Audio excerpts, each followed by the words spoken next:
Last night, the interview with 60 Minutes dropped. Kamala Harris and Tim Walz were obliterated.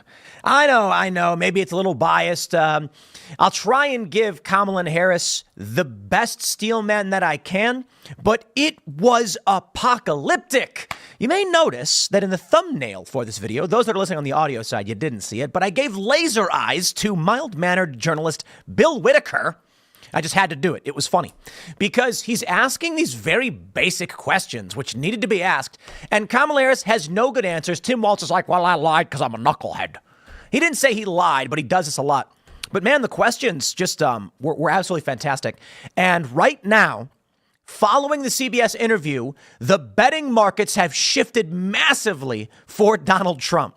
That is the real-time shift in perception on the Harris campaign following the CBS 60 Minutes interview. Suffice it to say, it looks as though CBS has nuked the Kamala campaign from orbit.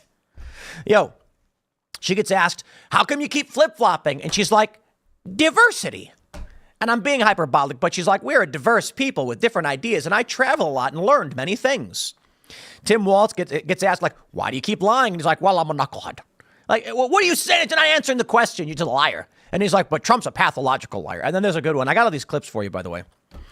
Kamala gets asked by Bill Whitaker, do you think removing Trump's border policies was a good idea considering now the border crisis has gotten worse? And she's like, excuse me, it's gotten not bad. It's really, really amazing to see this and to see the direct ramifications. Now, Donald Trump has issued a statement. We'll talk a bit about where we're currently at in the battleground polling. Polling takes time to update because pollsters need to ask people what they thought of this. But the betting odds are real time. So we'll talk about that. Then, of course, we've got stories about Milton. Karine Jean-Pierre rage quitting the press briefing because she get asked about the allocation of funds to Lebanon instead of Hurricane Helene. Elon Musk saying, I think I'm going to jail if Kamala wins. And then, my friends, a viral video, which will actually be our next segment, showing what appears to be a Haitian migrant in Springfield, Ohio, butchering, I think it's a goose. I don't know for sure. We don't know exactly what this video is. There's limited confirmation. Limited, I should say. There is some evidence to suggest it is a Haitian migrant in Springfield, Ohio, but I would call it not confirmed. But the video is going viral. So we'll talk about that and how the media has handled all of this. And then if we have time, we do got a fifth segment, actually. Disney losing $300 million on their past Marvel projects, which may be why Kevin Feige reportedly fired all of the woke activists he could find in Marvel Studios because they're burning his multi-billion-dollar empire to the ground. So we will get into all that, my friends. Before we do, head over to preservegold.com/TimPool. Consider gold.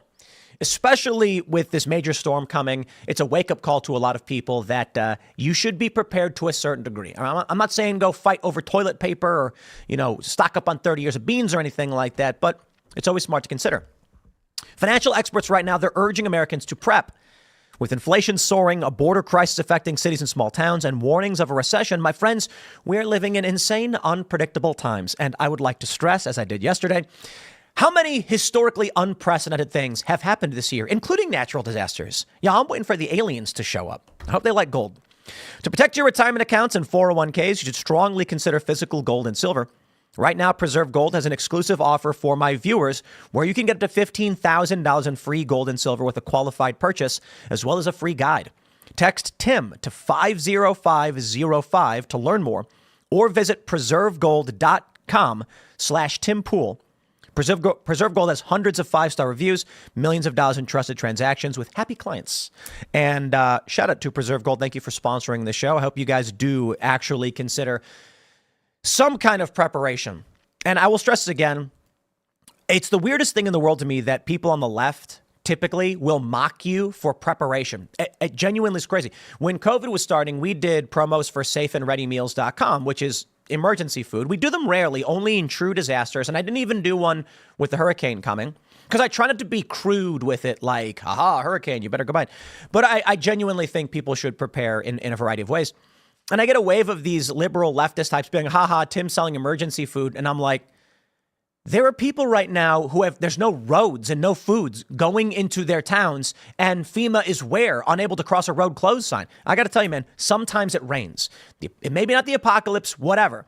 But if you find yourself in the path of one of these disasters and your road gets blown out, you're going to be happy to have food. Now, that being said, when it comes to gold and things like this, if there is a major market crash as the result of an election or otherwise, you might be happy. But I'd be careful on the financial stuff. Just consider it. Take a look at preserved gold. Anyway, also head over to timcast.com and click join us. Why? Because we need your support. As a member, you basically make all this run and operate. And we do take your opinions very seriously as members. When you sign up and join the Timcast Discord server, we are listening to what you guys are thinking and wanting us to do. And so when our audience said that they want to see Alex Stein go to Antarctica to prove that the Earth is flat, I don't think the Earth is flat. It's $35,000 to do. Overwhelmingly, the Timcast audience said, yes, 95% spend $35,000 to send Alex Stein to Antarctica. And I was like, hey, you guys said so. I wonder how many people who are members are like, no, don't do that. Well, I don't know. Look, the point is, as members, you make all this possible.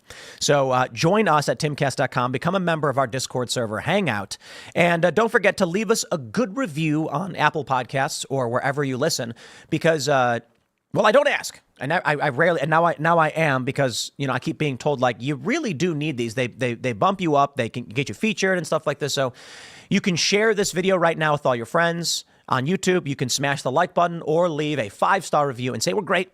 And I would really appreciate it. Don't forget to follow me on X and Instagram at Timcast. Let's get into the news, my friends. 60 Minutes asks Harris whether it was a mistake for Biden admin to go soft on border. VP repeatedly dodges. Oh, it's more than that. Bill Whitaker. Look at this mild-mannered gentleman. In the thumbnail, I had to give him laser eyes because he annihilated the Harris campaign. I know I got to give Kamala Harris and Tim Walz some respect for doing this interview. This is why Joe Biden was the basement candidate. They know they will be obliterated when they go on TV and get asked basic questions. They can't answer them. Ladies and gentlemen, when I tell you that we try to book liberals all the time on Timcast IRL, understand they see interviews like this and they say, I know that if I go into an interview, it's the same thing's going to happen. Because we're not here to look. If I would love to interview Kamala Harris, and I'm not going to sit there and insult her, or I'm going to ask her legitimate questions, just like Bill Whitaker did. And they cannot answer them. Hence, this is why you don't really see liberals wanting to go on shows like this, and why Kamala and Walz have rarely done press. Now, this is just one example, and I'll play the clip for you. But let's talk about the ramifications of 60 Minutes, because when I say that they got nuked from orbit, you want proof, don't you? You say, what do you mean? The liberals and the Democrats are going to come out and they're going to show all the highlights of the interview from 60 Minutes that show her in a positive light. The Democrats did well, they will say. Well, my friends, we got metrics for you. Take a look at this. Betting odds. RCP average. Trump is at 51% to Harris's 47.7. Heavens me. That is a massive jump overnight. Look at this. This is wild. Overnight. Trump sees a major swing where they're basically neck and neck with a Harris lead. I mean, look, we can go back 2 weeks and Harris was at 52.3 to Trump's 46. But following CBS, Trump is up 3.3 points in the betting odds. Betfair has Trump up 2 points. BetSun, 2 points. Look at this. Bovada has Trump up 5 points in the betting markets. BWin, Trump is up 5. PointsBet, Trump is up 3. Polymarket has Trump up 6 points. Holy crap. And Smarkets has a tie. Yo, Trump is leading in every single betting market in the RCP average. But I will stress Polymarket, which is the one betting marketplace everybody loves to cite, has Trump up 6 points. So after the clip started popping up of what Kamala Harris was saying on 60 Minutes, with the 60 Minutes interview dropping, it is a nuclear bomb launched from orbit. Whether CBS intended to do it or not, holy smokes, these are tangible results. Now, to be fair, some of these betting market shifts were happening before CBS, but in aggregate the next day, seeing such a massive shift, my friends, everybody can see it. I got some clips for you. I'm going to play these clips, and I'm going to let you just hear it for yourself. Take a listen to one of the most shockingly insane things. Whitaker directly asks Kamala about she was not elected, and then she actually says, I earned it. Yo, wild. Check this out. A quarter of registered voters still say they don't know you. They don't know what makes you tick. And why do you think that is? What's the disconnect? It's an election, Bill. And I take it seriously that I have to earn everyone's vote. This is an election for President of the United States. No one should be able to take for granted that they can just declare themselves a candidate. Brilliant. And automatically receive support. You have to earn it. And that's what I intend to do. A quarter. Did you catch that? Can we hear that again? Can we just hear that again? An election for President of the United States. No one should be able to take for granted that they can just declare themselves a candidate and automatically receive support. You have to earn it. So when I heard that, my assumption was, is she owning up to the fact that she's just declared herself the candidate and has no respect or support? No, she asserts in the interview that she did earn it. She says, I'm grateful to have earned the support of all of the delegates. No, they had nobody else. It's remarkable because these answers just expose the Harris campaign. Oh, it gets crazy. Tim Murtaugh, check this out, on X. Tim Murtaugh, of course, author of Swing Hard, columnist, Washington Times op-ed. This might be the worst television interview by a candidate in U.S. presidential history. Bill Whitaker says, you've changed your position so much that no one believes anything. Harris, well, I'm the vice president and I travel a lot. Not only that, she goes, we're a diverse people. Check this out. This interview is nuts. Let me tell you what your critics and the columnists say. Okay. They say that the reason so many voters don't know you is that you have changed your position on so many things. You were against fracking, now you're for it. You supported looser immigration policies, now you're tightening them up. Oof. You were for Medicare for all, now you're not. So many that people don't truly know what you believe or what you stand for, and I know you've heard that. In the last 4 years, I have been Vice President of the United States, and I have been traveling our country, and I have been listening to folks and seeking what is possible in terms of common ground. I believe in building consensus.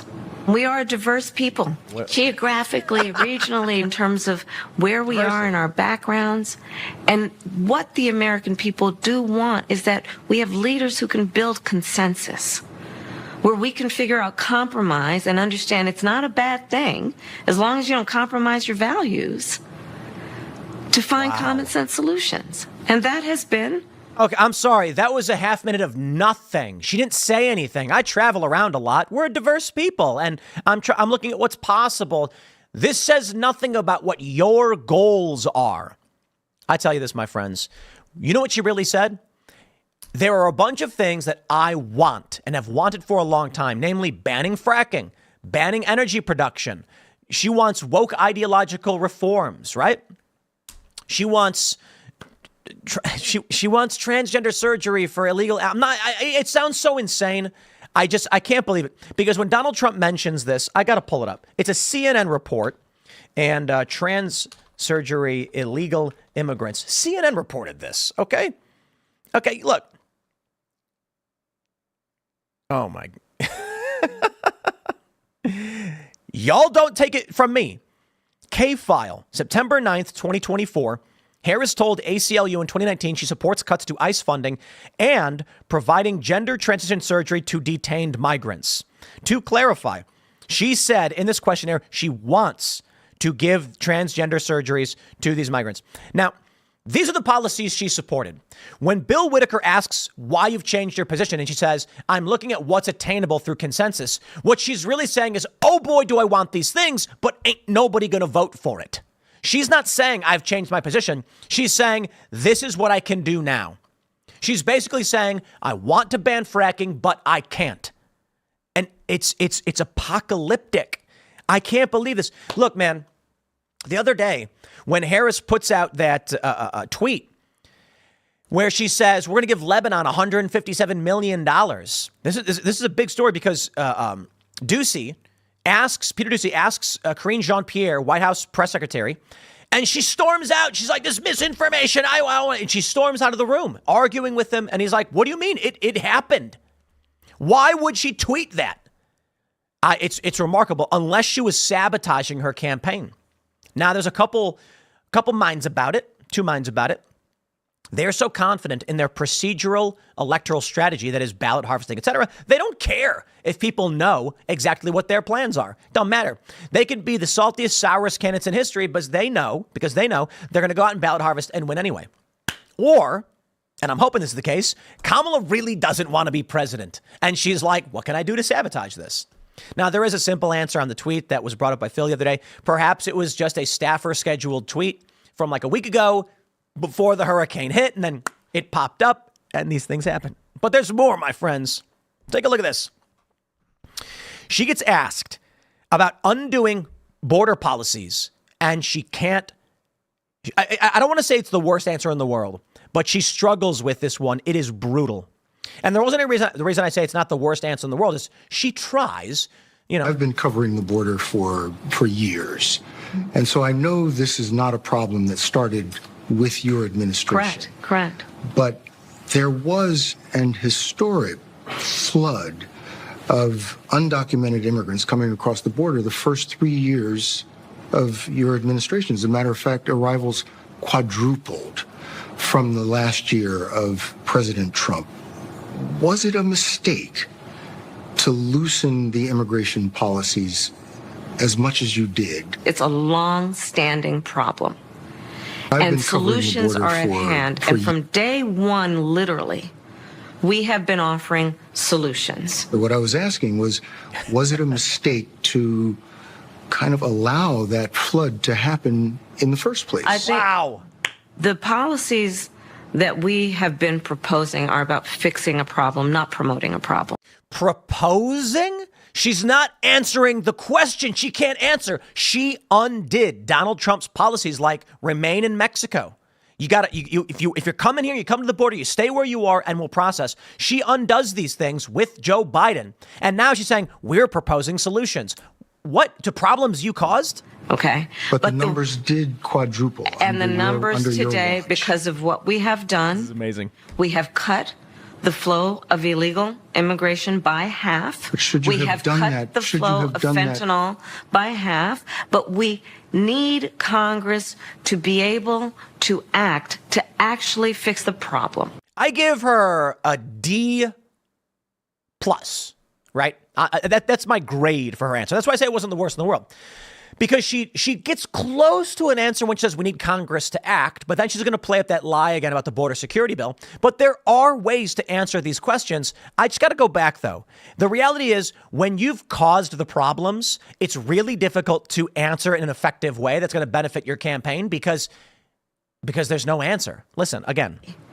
We have been offering solutions. What I was asking was it a mistake to kind of allow that flood to happen in the first place? I think the policies that we have been proposing are about fixing a problem, not promoting a problem. Okay? But the numbers did quadruple. And boom. The numbers did quadruple. Now wait and listen to how she responds. The numbers today, because of what we have done, we have cut the flow of illegal immigration by half. But should you have done that? The flow of fentanyl by half. Heavens, I cannot believe this. This may be the worst presidential interview of all time. I agree with Tim Murtaugh on this one. My friends, let me help y'all. You don't need it, but I'm going to say it anyway. Help y'all with some math. If you have one illegal immigrant, and you quadruple those numbers, you now have 4 illegal immigrants. If you then cut that number in half, you have 2 illegal immigrants, meaning it's doubled where it was. Kamala Harris saying, yes, but we've cut it in half. Whitaker should have just been like, okay, so the problem's been doubled under your administration and your policies? Sorry, I said quadrupled. You cut that in half. This is where we currently are. I can't believe how bad this was. I'm going to stress it again for everybody watching. The betting odds for Donald Trump the day after this, because we tracked this and we covered it the other night, it's now at 51% to Kamala Harris's 47.7 in aggregate. Harris's lead in the polls, this is before CBS. So these have to be updated, right? This is before the 60 Minutes. She's up 2 points. That, according to Nate Silver, means that Trump has around I think what does that put? Let me pull this up from Nate Silver. I think that puts Trump around 60% to win or so. Let's see, Silver Bulletin. Let's pull up old Nate Silver's projection models on this to get a general idea of where we think we're headed. And the Silver Bulletin forecast, he's got this great polling breakdown that I like to show with the national popular vote swing and the odds. And I believe it is here. Between 1 and 2 points, that puts Trump's win probability at 71.2. Now, if we're looking at Real Clear Politics aggregate polling, it is 2, which means it's 50-50. If, according to the Electoral College bias, if the popular vote margin is between 2 and 3, Harris's win probability is 58.8%. So he currently has her at 55. If she sinks any further in the national popular vote, which she probably will following this interview, Donald Trump is going to be heavily favored to win once again. But following all of this, I really do feel that Trump is on track for a victory. Now, there's a lot more to this than just what we're seeing in the polls, which I'll get into. But let me show you this. Tim Walz does not get out of this one either. And an amazing work from CBS. I can't believe I'm saying it, but maybe, just maybe, if we're all wearing our tinfoil hats, the reality is the establishment has abandoned Walz and Harris, knowing they can't win, and there's alternate strategies at play. I don't know, but listen to this from 60 Minutes with Tim Walz. In your debate with J.D. Vance, you said, I'm a knucklehead at times.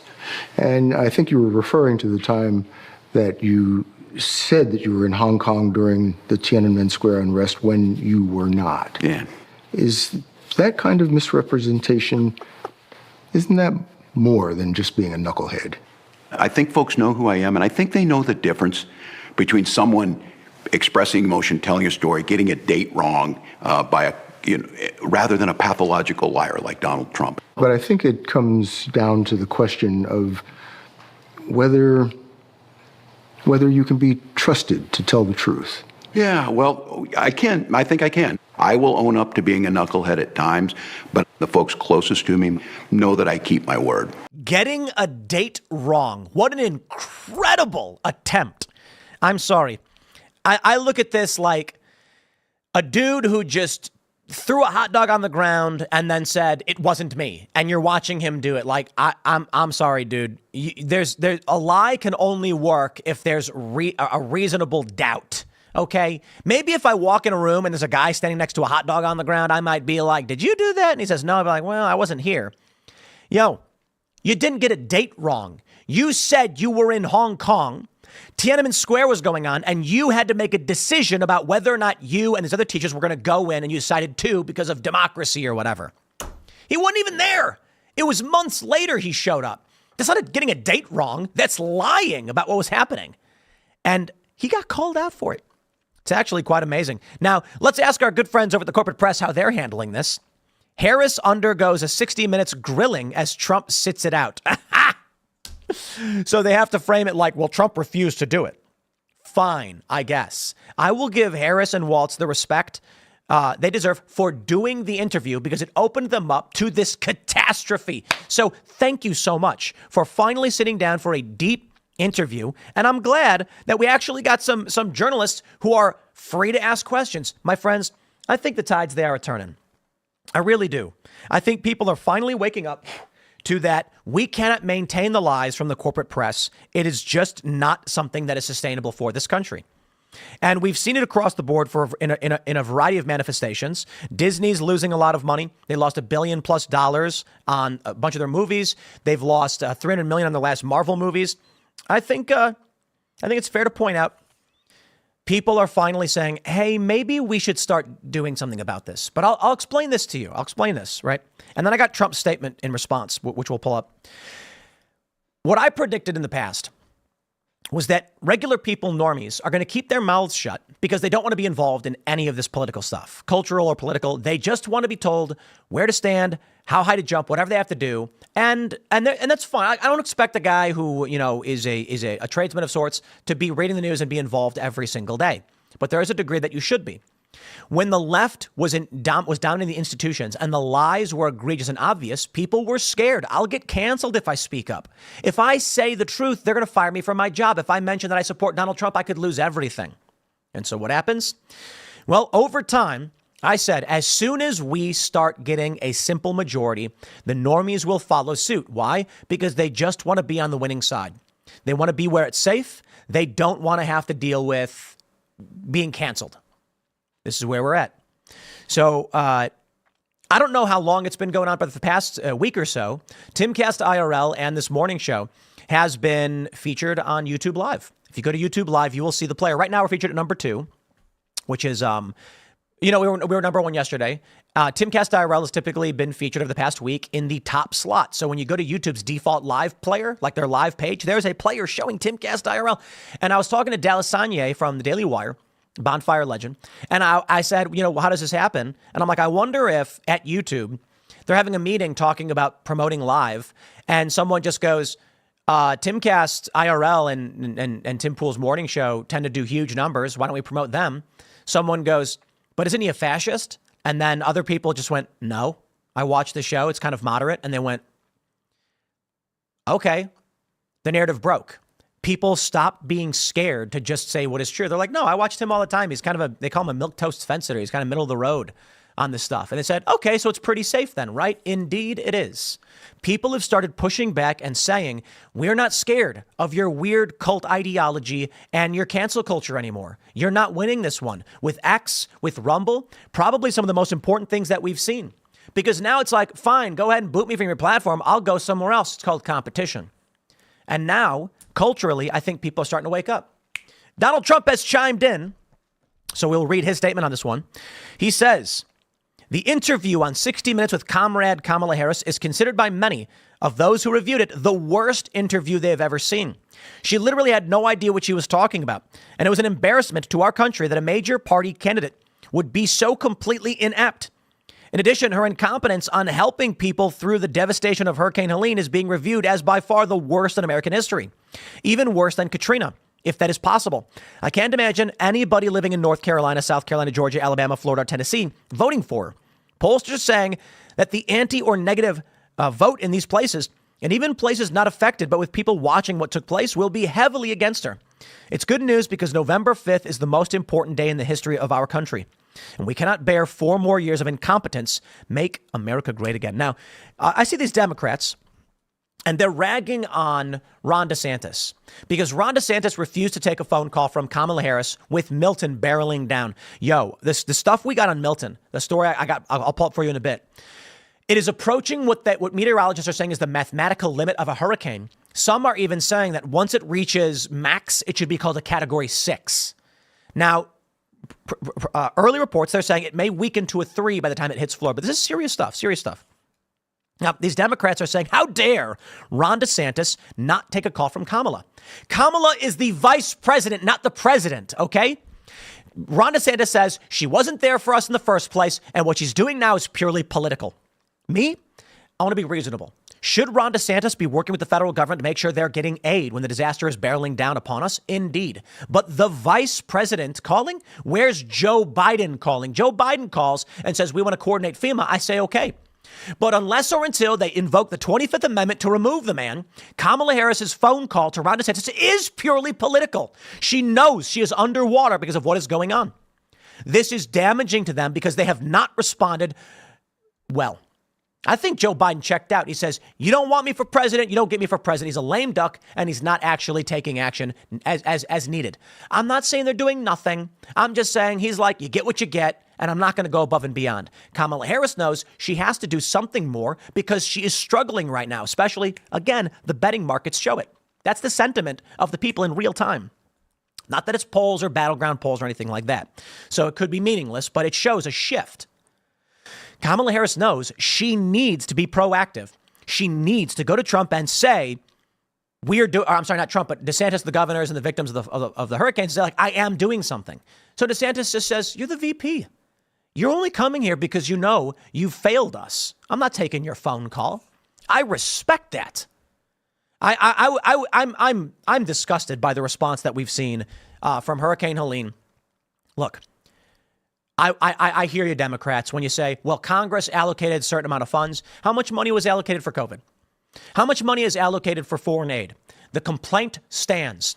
By all means, say, well, Congress should do this, Congress should do that. High five, Democrats. I agree they should do these things. The Senate, controlled by the Democrats, can certainly introduce some bills. They can reconvene. Congress, controlled by Republicans. Let's bring them all together. Ain't none of them getting a special pass from me. But for the time being, Kamala Harris wants to come out and say Lebanon's getting $358 million and that the people, the victims of Hurricane Helene, according to FEMA, got $45 million. I don't care what Karine Jean-Pierre says. I'm going to have a problem with that. And I think most Americans do. And you know what?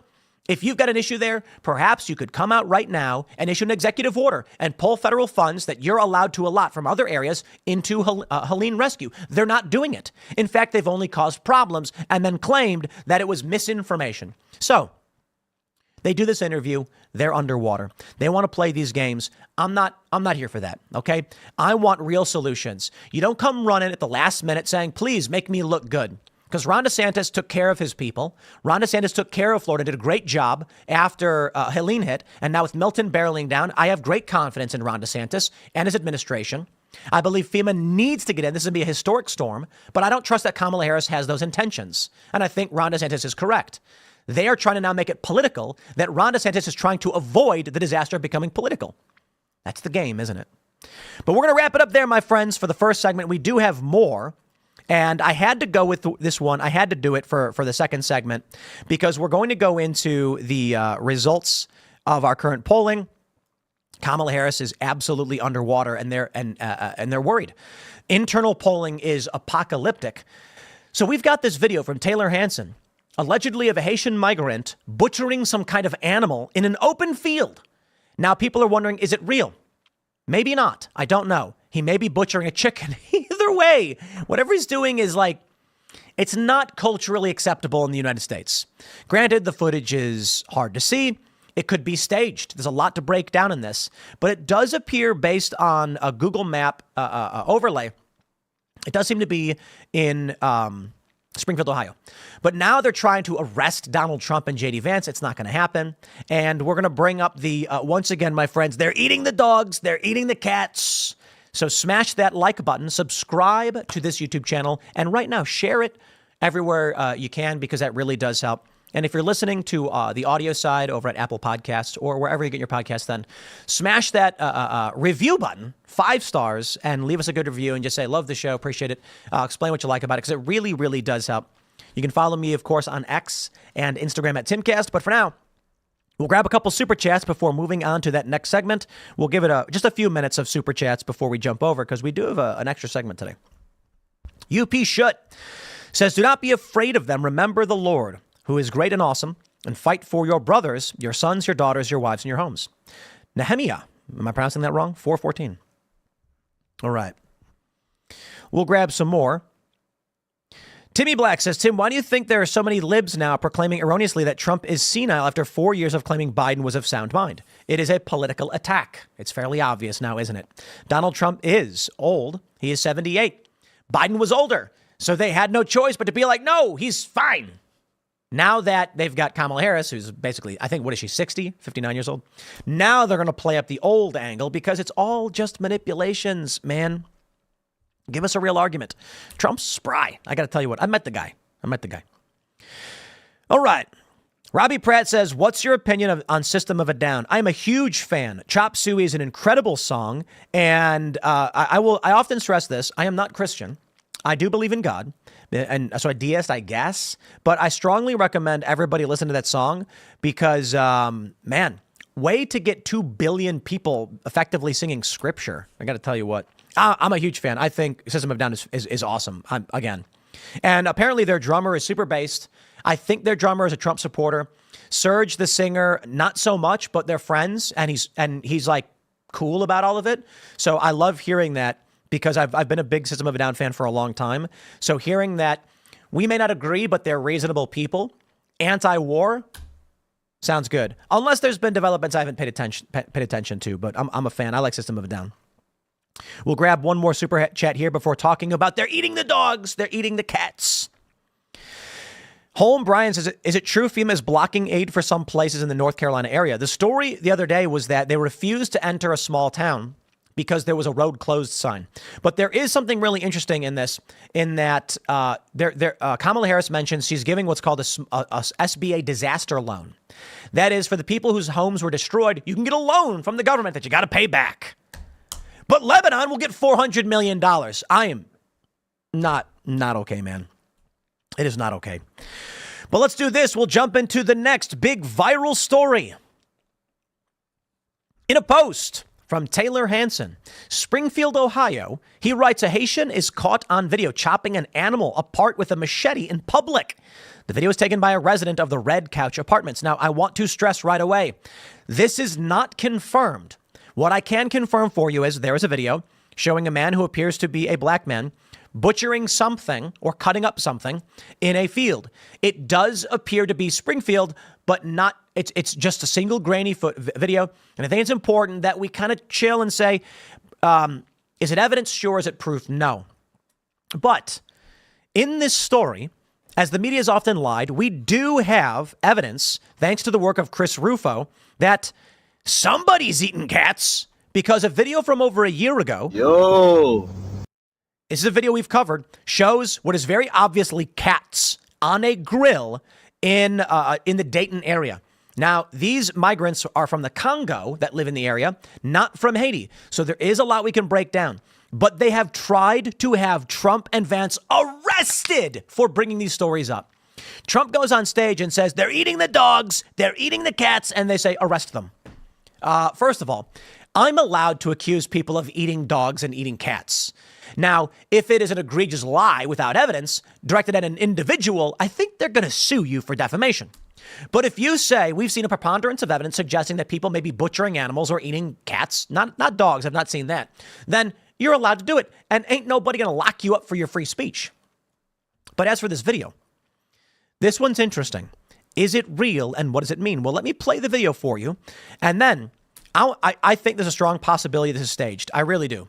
Whenever you can't see the person's face, it's filmed in a weird way. I would not be surprised if someone's trying to stage stuff. I can't assert that as fact, however. I just say hold that in the back of your mind. Have doubt on these videos because there is an incentive politically to push these claims.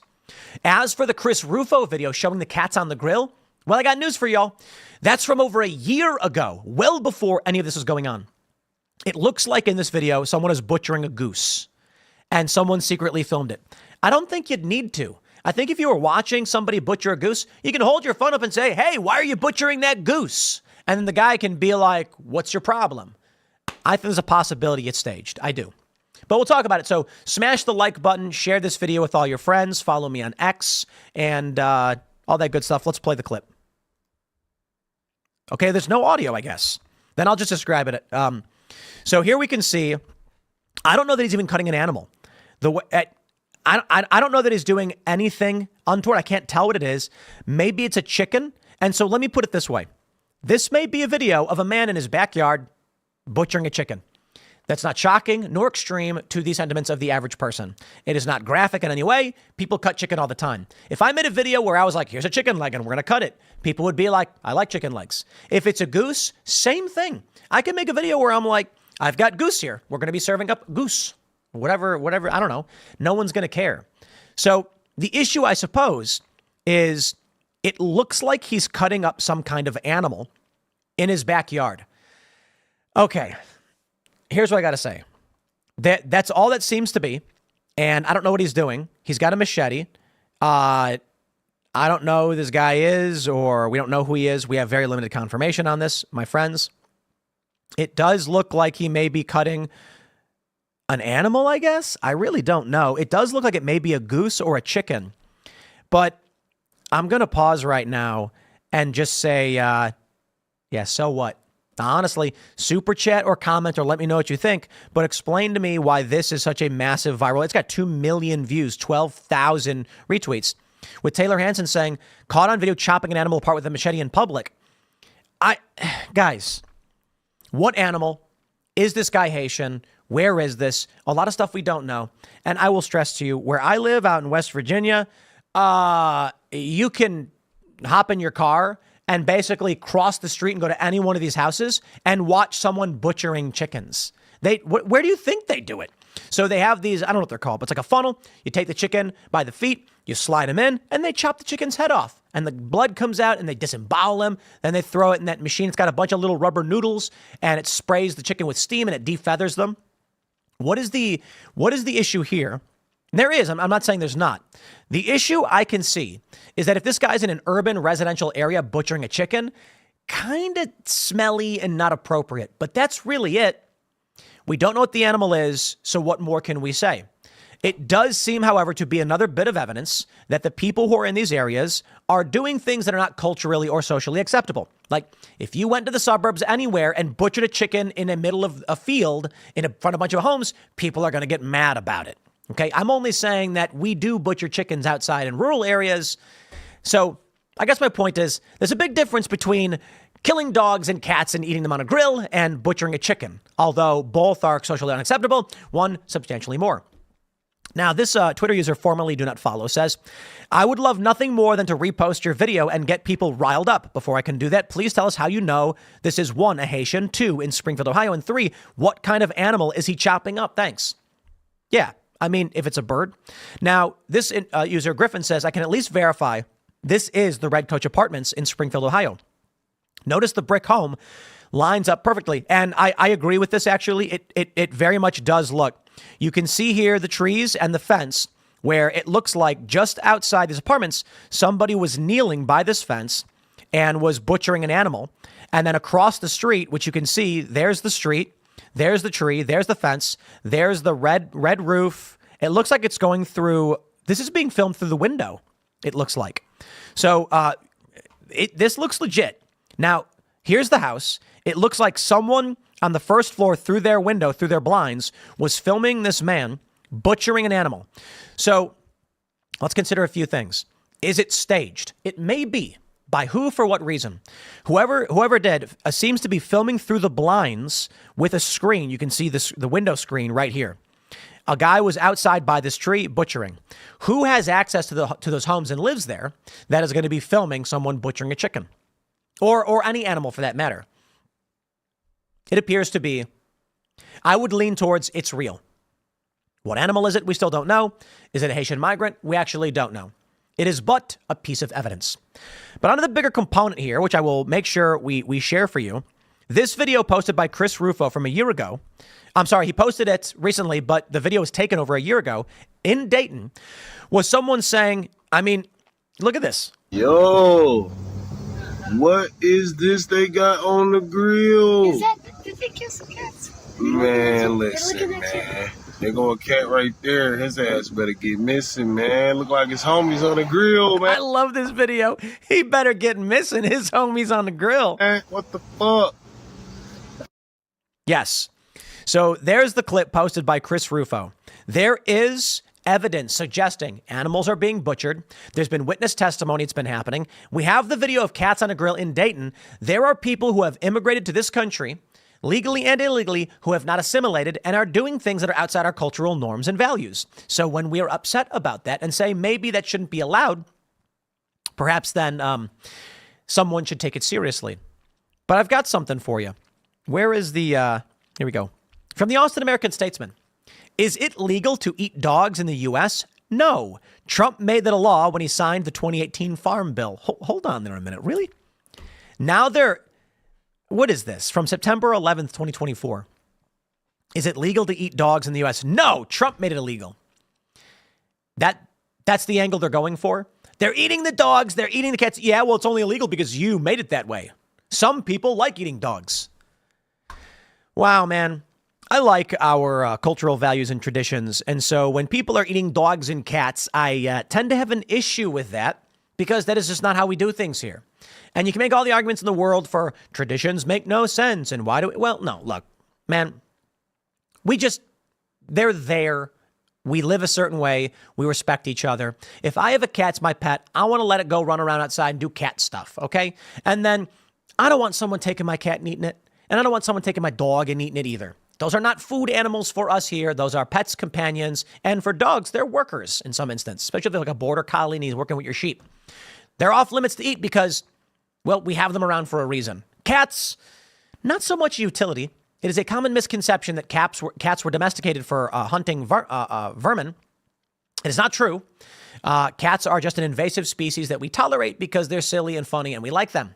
Terriers were bred to deal with rodents. But take a look at where we go from here. Haitian group court case against Trump Vance referred to prosecutor in Springfield. They're trying to get Trump and Vance arrested for pointing out that people may be eating cats. Okay, well, it got rejected. This is a story from just the other day. Ohio court rejects Haitian group's arrest warrant requests for Trump and Vance. Let's talk about the importance of our cultural standards. We do not arrest people for saying silly things. We have the First Amendment. These Haitians don't get that. They don't have the same values in the First Amendment that we do.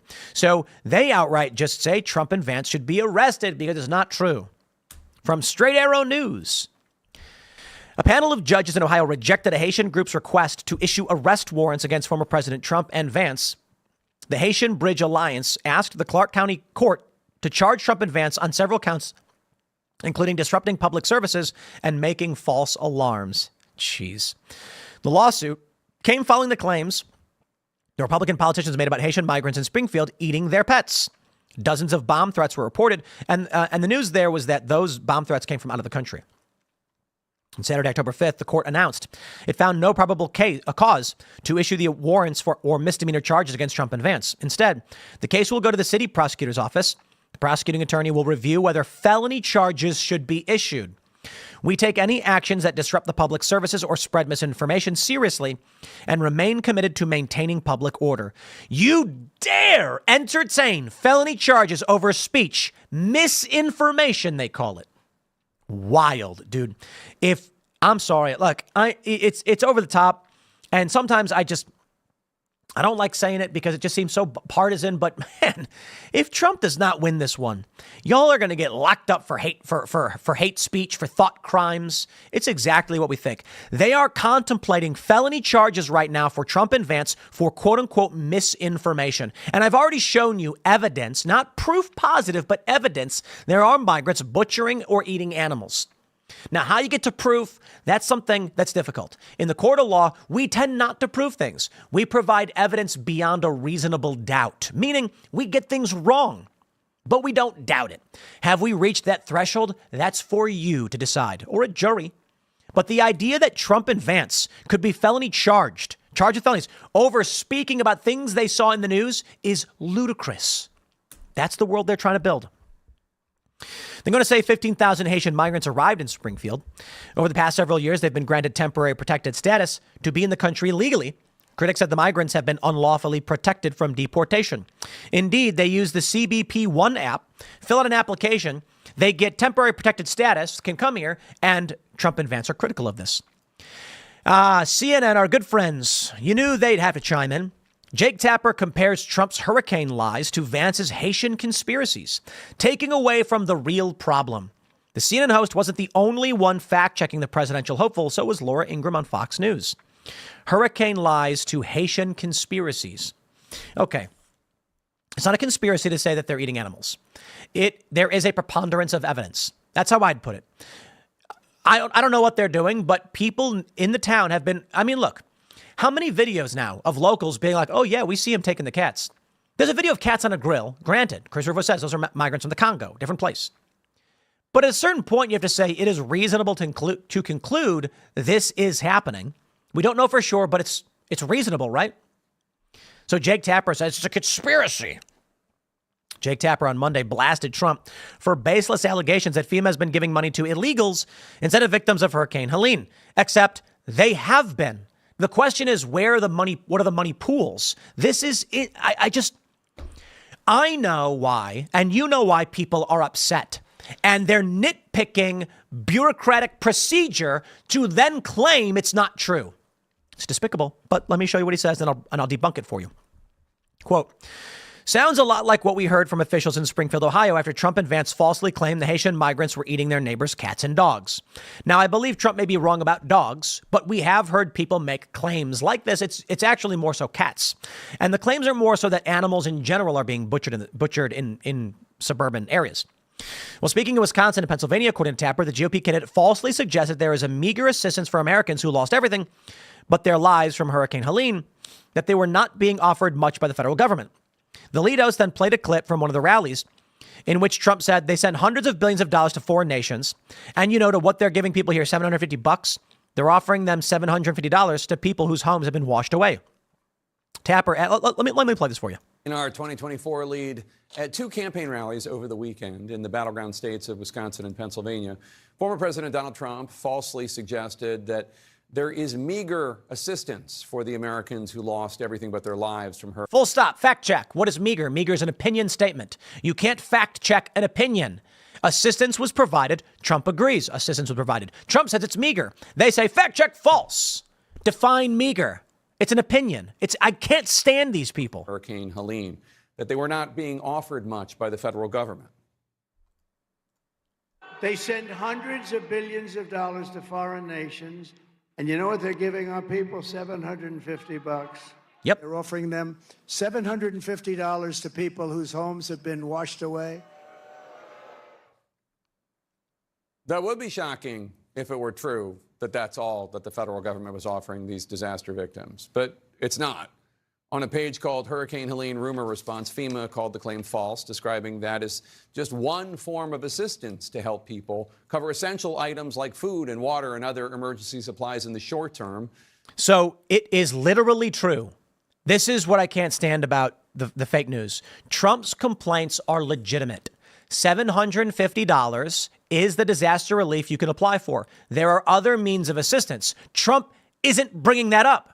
It's insane. We know what Trump is talking about. 385 million, or was it 58? No, 85 sent to Lebanon over the past year. A new grant, or whatever you want to call it, foreign aid of $157 million. And Donald Trump says $750 being given to these people. Oh, don't get me wrong. They've got the SBA disaster loan, a loan from the government, up to $500,000 if your house was completely wiped out. Yeah, what are people going to do if they already have a mortgage? How are they going to pay these debts? But the fact of the matter is, Trump pointing out that they're giving $750 in disaster relief does not mean there's nothing else being done for anyone else. It means that's the disaster relief. FEMA goes on to highlight how those victims of this disaster can also apply for temporary housing and personal property and home repair costs. That through the SBA disaster loan. Why don't you tell them the truth, Jake Tapper? is not the only false claim that Donald Trump is spreading. Take a listen. They've given over $1 billion to illegal migrants that came in, and now they have no money for North Carolina, for Georgia, for South Carolina, and Alabama, Tennessee, and Florida. North Carolina Senator Tom Tillis, a Trump-backing Republican, pushed back on that claim yesterday.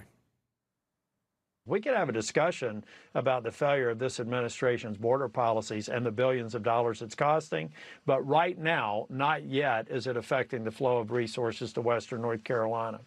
It is not a factor, to be clear. Okay. Lie. Absolute lie. Absolute lie. Tom, you're wrong. Okay. Let's break this down. There are people who live in what I would call the procedural state, a procedural state of mind. They view the mechanisms of bureaucracy as rigid and unmovable. And there are people who are sane, rational human beings that understand that humans can do what humans need to do. Now, in the latter, these people understand how to win in court. They understand how to take power and get things done. The people who live in the procedural state are the people who are like, I can't cross the street in the middle of the road. It's illegal. That's jaywalking. And they don't. And you shouldn't jaywalk. My point is this. If there is a finite amount of money in the government, I don't care where it is allocated to and who controls which pool of money. If the federal government decides to give illegal immigrant resettlement $650 million, or over the course of the past year plus, over $1 billion, in various grants and funding. And then they say, we don't have funding for another hurricane. Trump is correct. The response they're giving is this procedural manipulation to say that's not true. The funding we have for disaster has been allocated properly. We are talking about the grand scheme of things. Different departments send U.S. taxpayer dollars to foreign countries. That's not FEMA doing it. We are still mad they are doing it. Think about how stupid this sounds and the game they're playing. You go to your roommate and he says, this month, everybody paid their rent and utilities. So we've got $100 for this utility, $100 for for ordering pizzas on Friday nights. And unfortunately, I can't pay the water bill because we're out of money for the water bill. And you're like, yeah, but you have $100 for pizza. Just take that $100 and pay the water bill. No, I can't do that. It's not my fault. It's how the money was allocated, really. We're like, shut up. The money is sitting there. We get it. You could use an executive authority or an act of Congress, whatever you need to do to allocate those funds. It's been done by many presidents in the past where they say, we have access to emergency federal funding through, say, the Army Corps of Engineers or something like this, and we're going to apply that to the disaster and send in the Army Corps of Engineers for certain relief that FEMA can't cover because the allotment isn't there. So when Donald Trump says they're spending $1 billion, he's saying the federal government has this money and has allocated towards non-citizens. Why haven't we allocated more money towards disaster relief? They manipulate this to make you think it's not really happening and Trump's lying, when in fact, what Trump is saying is true. The U.S. federal government is mismanaging its funds and giving foreign aid to non-citizens. It's giving U.S. direct aid to illegal immigrants and allocating very little, relatively, to disaster victims. If the argument was literally, in the future, we should reallocate funding to cut foreign aid, cut illegal immigrant resettling, and increase disaster preparedness, that's all Trump would be saying. Now, Trump is saying take action now. But you can't say Trump is wrong. That's ridiculous. There's also this claim that Trump posted on Truth Social saying that he doesn't, quote, like the reports that I'm getting about the federal government and the Democrat governor of the state of North Carolina going out of their way to not help people in Republican areas, unquote. It's not exactly clear what reports Mr. Trump is referring to, but we've heard them. I despise these people. There are videos all over X. Fox News has interviewed people. I posted the clip. You know what? I'll pull the clip up for you. Okay. It is remarkable how disgusting CNN and their ilk really is. Let me, here you go. Here's a clip from Fox News talking to residents in North Carolina suffering from Hurricane Helene. Here you go. I know I've been up to Chimney Rock. I've never seen such devastation in my life. It looks like a war zone. I know people lost their life up there as well. What would your message be to her in the White House? Sean would like to know. Where are you? Where are you? These people have lost their homes, they've lost their businesses, they've lost everything, and they need some support. They need help. So, how about this? When Donald Trump says, I'm getting reports that Republican areas are being left holding an empty bag, Jake, I don't know where he's hearing that. Do some fact checking, why don't you? How about you investigate? No, I got to be honest. I can't expect a man to do a fact check when he's just lying. He's just lying and manipulating the context. They play this game where when we say, my dude, stop spending billions on foreign countries and spend them on us, they go, that's misinformation. What? You're literally doing it. No, that's different money. FEMA's got money. FEMA has stated this. They have no money for the next hurricane, and Milton is coming, a historic storm with massive damage headed right into Florida. Florida's going to be left fending for themselves. And it's fortunate they got DeSantis because they're going to be able to do that. But they play this game as though money is not in the hands of the federal government. It's sickening. Here you go. Let's hear more from this liar. What a Republican governor in a neighboring state had to say about the treatment that South Carolina, a ruby red state, is getting. What has been the ongoing kind of federal assistance for South Carolina? It's been superb. We're getting assistance. There's also this statement from Virginia. Let's pause real quick. Now, I'm not going to speak to South Carolina residents. If the governor says they're getting the assistance they need, I respect that. And I'll say, okay. Now, if North Carolina residents and Georgia residents are saying we're not seeing support in these areas, I say, okay, as well. Jake Tapper, not a good person, is playing this game where he's like, if the government says it, it must be true. It's like when Trump brought up eating the cats and eating the dogs. And he says, we're getting, was it David Muir? He's like, well, the city manager says that's not happening. I don't care what a bureaucrat says. The residents are saying otherwise. But they don't care about getting to the truth. They care about maintaining an establishment narrative. Virginia Governor Glenn Youngkin, another Republican, thanking President Biden for his, quote, support and continued coordination to provide assistance to Virginians in need, unquote. These statements, these false statements, are having an impact on the very people who have been impacted by this deadly and financially devastating storm. Just ask North Carolina State Senator Kevin Corbin, who posted on Facebook last Thursday, quote, will you all help stop this conspiracy theory junk that is floating all over Facebook and the internet about the floods in Western North Carolina? Example, FEMA is stealing money from donations. I just talked to one senator that has had 15 calls today about why we don't stop, fill in the blank. 98% chance it's not true. And if it is a problem, someone is aware and on it, unquote. I'll give Jake Tepper this. People do post insane false things, and a lot of people do believe it. But I blame Jake. I blame you largely. For what purpose is anything served by claiming Trump is lying when Trump says we are upset they spend money on illegal immigrants and now FEMA has none? Well, that's not true. FEMA's money is there and has nothing to do with illegal immigrants. It's true. They spent $385 million on Lebanon. Is the argument then would be, okay, let's reallocate foreign funding towards disaster relief, and then we'll have more money to do it. They play a dirty game. They play an absolutely dirty game. Now, Harris, of course, has started becoming Trumpy on immigration, especially with all of these stories. Trump has been repeatedly sounding the alarm on the criminals that have been coming in. And most importantly, I give you this. The end of this segment will be one of optimism for you, my friends. Gallup's most important problem. Right now, according to Gallup, the most important problem is the economy in general, followed by immigration, followed by poor leadership in government, the high cost of living and inflation, and abortion isn't even in, let's see, that's number 4. Then we're going to do unifying the country, guns, crime, and violence. And so that puts abortion at number 8. The 8th most pressing problem to people in this country is abortion. They talk about it all the time. But let me tell you why this one matters. According to Gallup's 2024 and political environmental, they say this, election environment favorable to GOP, and they have this great predictor of victory. Going back to 1948, since 1952, Gallup has accurately been able to track which party is going to win based on their polling. So what do we see now? In 1952, there was a 12% advantage towards the Republican Party. The issue most, here they say, issue mentioned as the most important problem in 1952 was war and peace. And they ask, which political party do you think can do a better job of handling the problem you think is most important? In 1952, people said the most important problem is war and peace, and the Republican Party has that one. Guess what? Republicans won. 1956, Republicans won. In 1960, international issues was the top issue, and it was Democrats favored by 6. Democrats won. You get the point.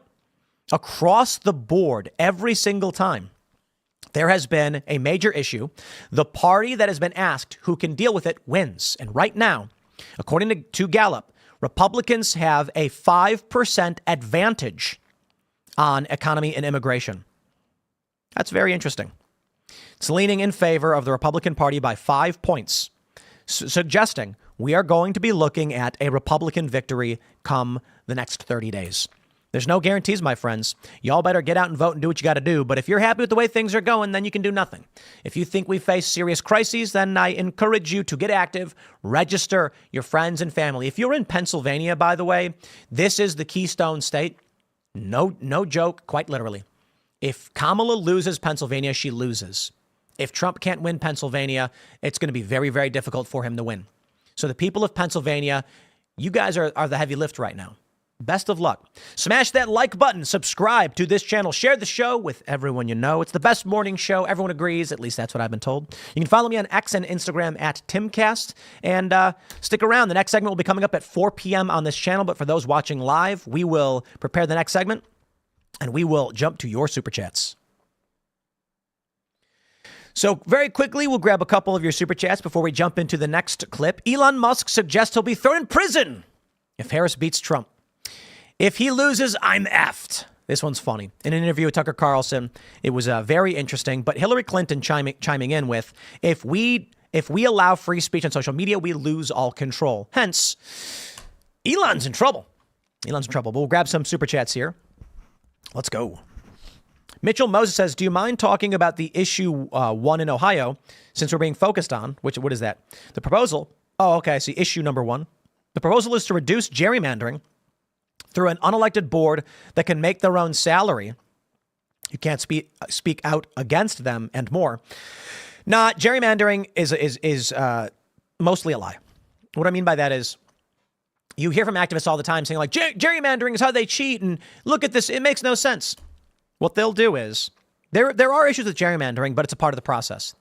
They'll show you a district. They'll say, why is this district shaped like this weird thing? Sometimes it doesn't make sense.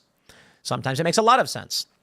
There was one district that was a part of a big story from activists where they said, see, this district has a block right here, a thin line, and another block here. That makes no sense. Why don't you just do a big square? My friends, it's because that area that wasn't covered was like, it was a corporate industrial quarry or something. So it's got no people living there. So they just drew around it and they were like, this is pointless. Things like that. Now, don't get me wrong. Gerrymandering does have we're going to try and create a district with as many Democrats as possible so we win. That is true. But that is a battle that happens. You got a problem with it? You need to vote for your state reps and state legislatures. If you guys want to win Congress, it is easy. Vote local. Your state will turn to whatever political party you want. Maybe it's Republican, Libertarian, or Democrat, whatever. And then they will draw up their maps. You win. That's how it works. All right. What have we now, my friends? Forbet says, Tim, you said it'd be better for Americans if the hurricane went south and hit somewhere else. That's not true. The money will just go to them. If it only hits us, we may get some help. Well, what I'm saying is, if Milton just totally dodges Florida, then nobody needs the relief aid. But then it's going to hit Cuba or Mexico or Guatemala or Honduras. And it's like, hey, either way, somebody's getting hit. So not good, not good. All right, we'll grab a couple more here. What do we got? Wild Dog says, Tim, you have to report on the video. 2 helicopters attack Helene survivors. For the love of God, please report on this. You know, you got to be careful here because the reporting that we're getting is that National Guard was trying to do a water drop and couldn't land. And so when they were looking for a place to land, them being incompetent, they blasted a bunch of supplies. I think if that's what you're looking at. Unless you're talking about something else where they like swoop in and do something crazy. But the videos we saw where the helicopter comes low and it blows away a bunch of supplies is, to the best of my understanding, an accident by young, incompetent people who did not know you can't do that with a helicopter. So, all right, what do we got? We'll grab one more here. Miles Gardner says, thanks, Tim. Love what you do. To the viewers, get a friend or two and help do your part. If you want to save this country from the crazies, regardless of the state you live in, fight, fight, fight. That's right. All right, I'll grab one more. Lulu says, my liberal dad offered me a job at FEMA, then lashed out at me because I said I don't trust the administration. Hold on a second. Administration he voted for. 4 years later, since I moved out of CA, it feels good to be right. Interesting. All right, my friends, smash that like button, subscribe, all that jazz. Leave us a good review on Apple Podcasts or wherever you're listening, and let's grab this next segment. From the New York Post, Elon Musk suggests he'll be thrown in prison if Harris beats Trump. Quote, if he loses, I'm effed. To which Elon and Tucker then chortle a hearty chortle. Here's the clip for you guys. If he loses, man, what?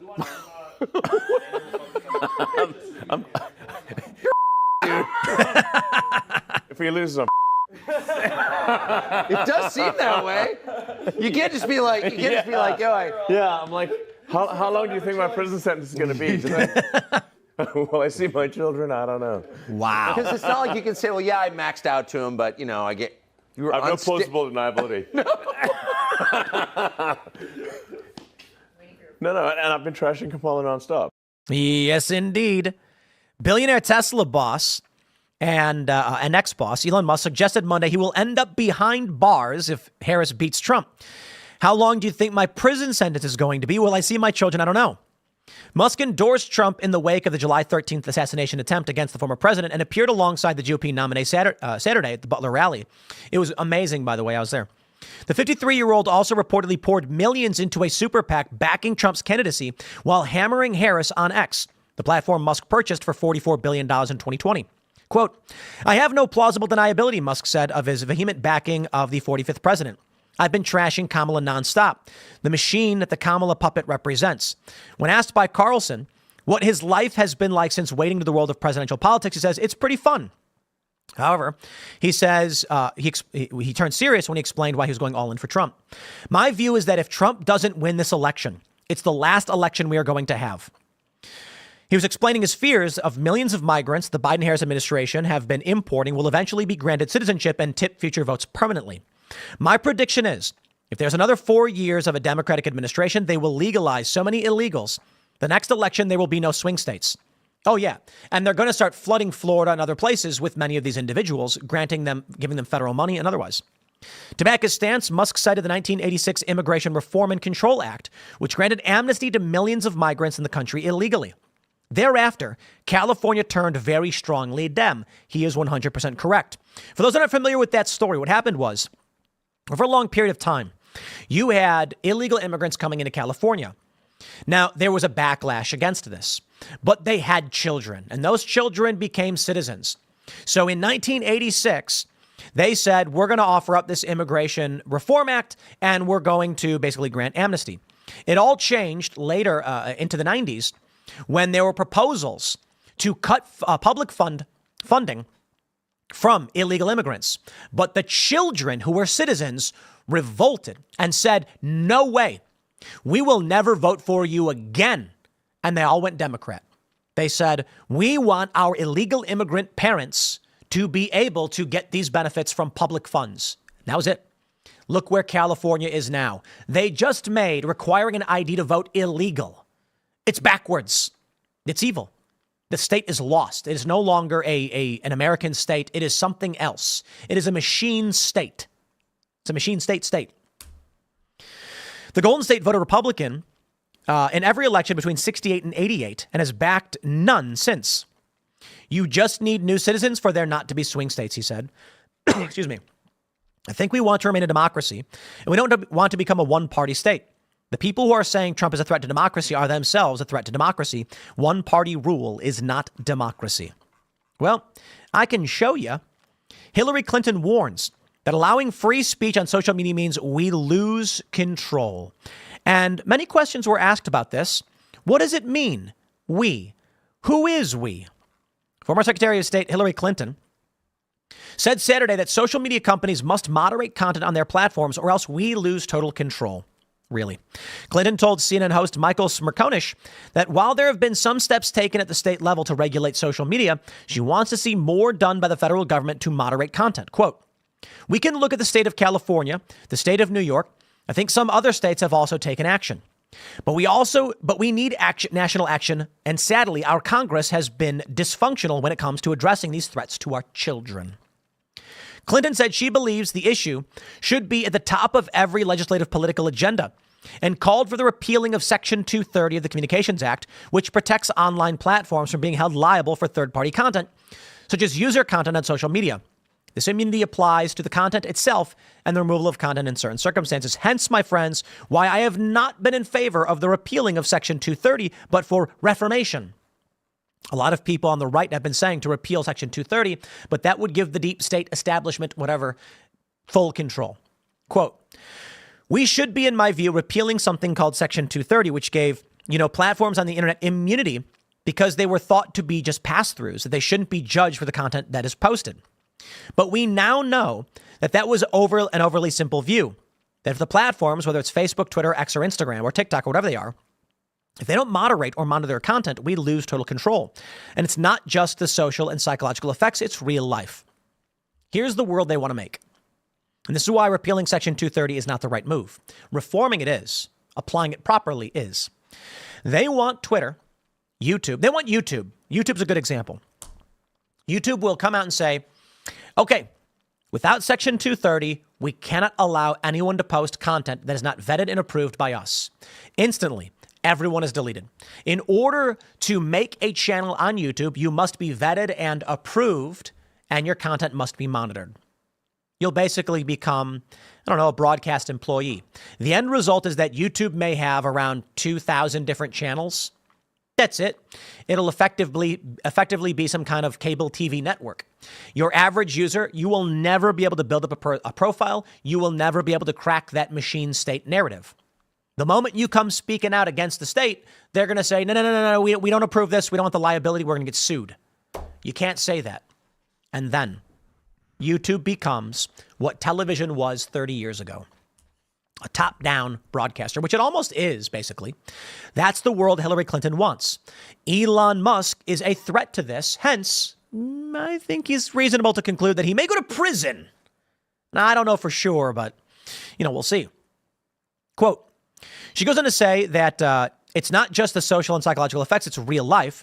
Clinton said the social media companies should have their immunity stripped so guardrails could be implemented.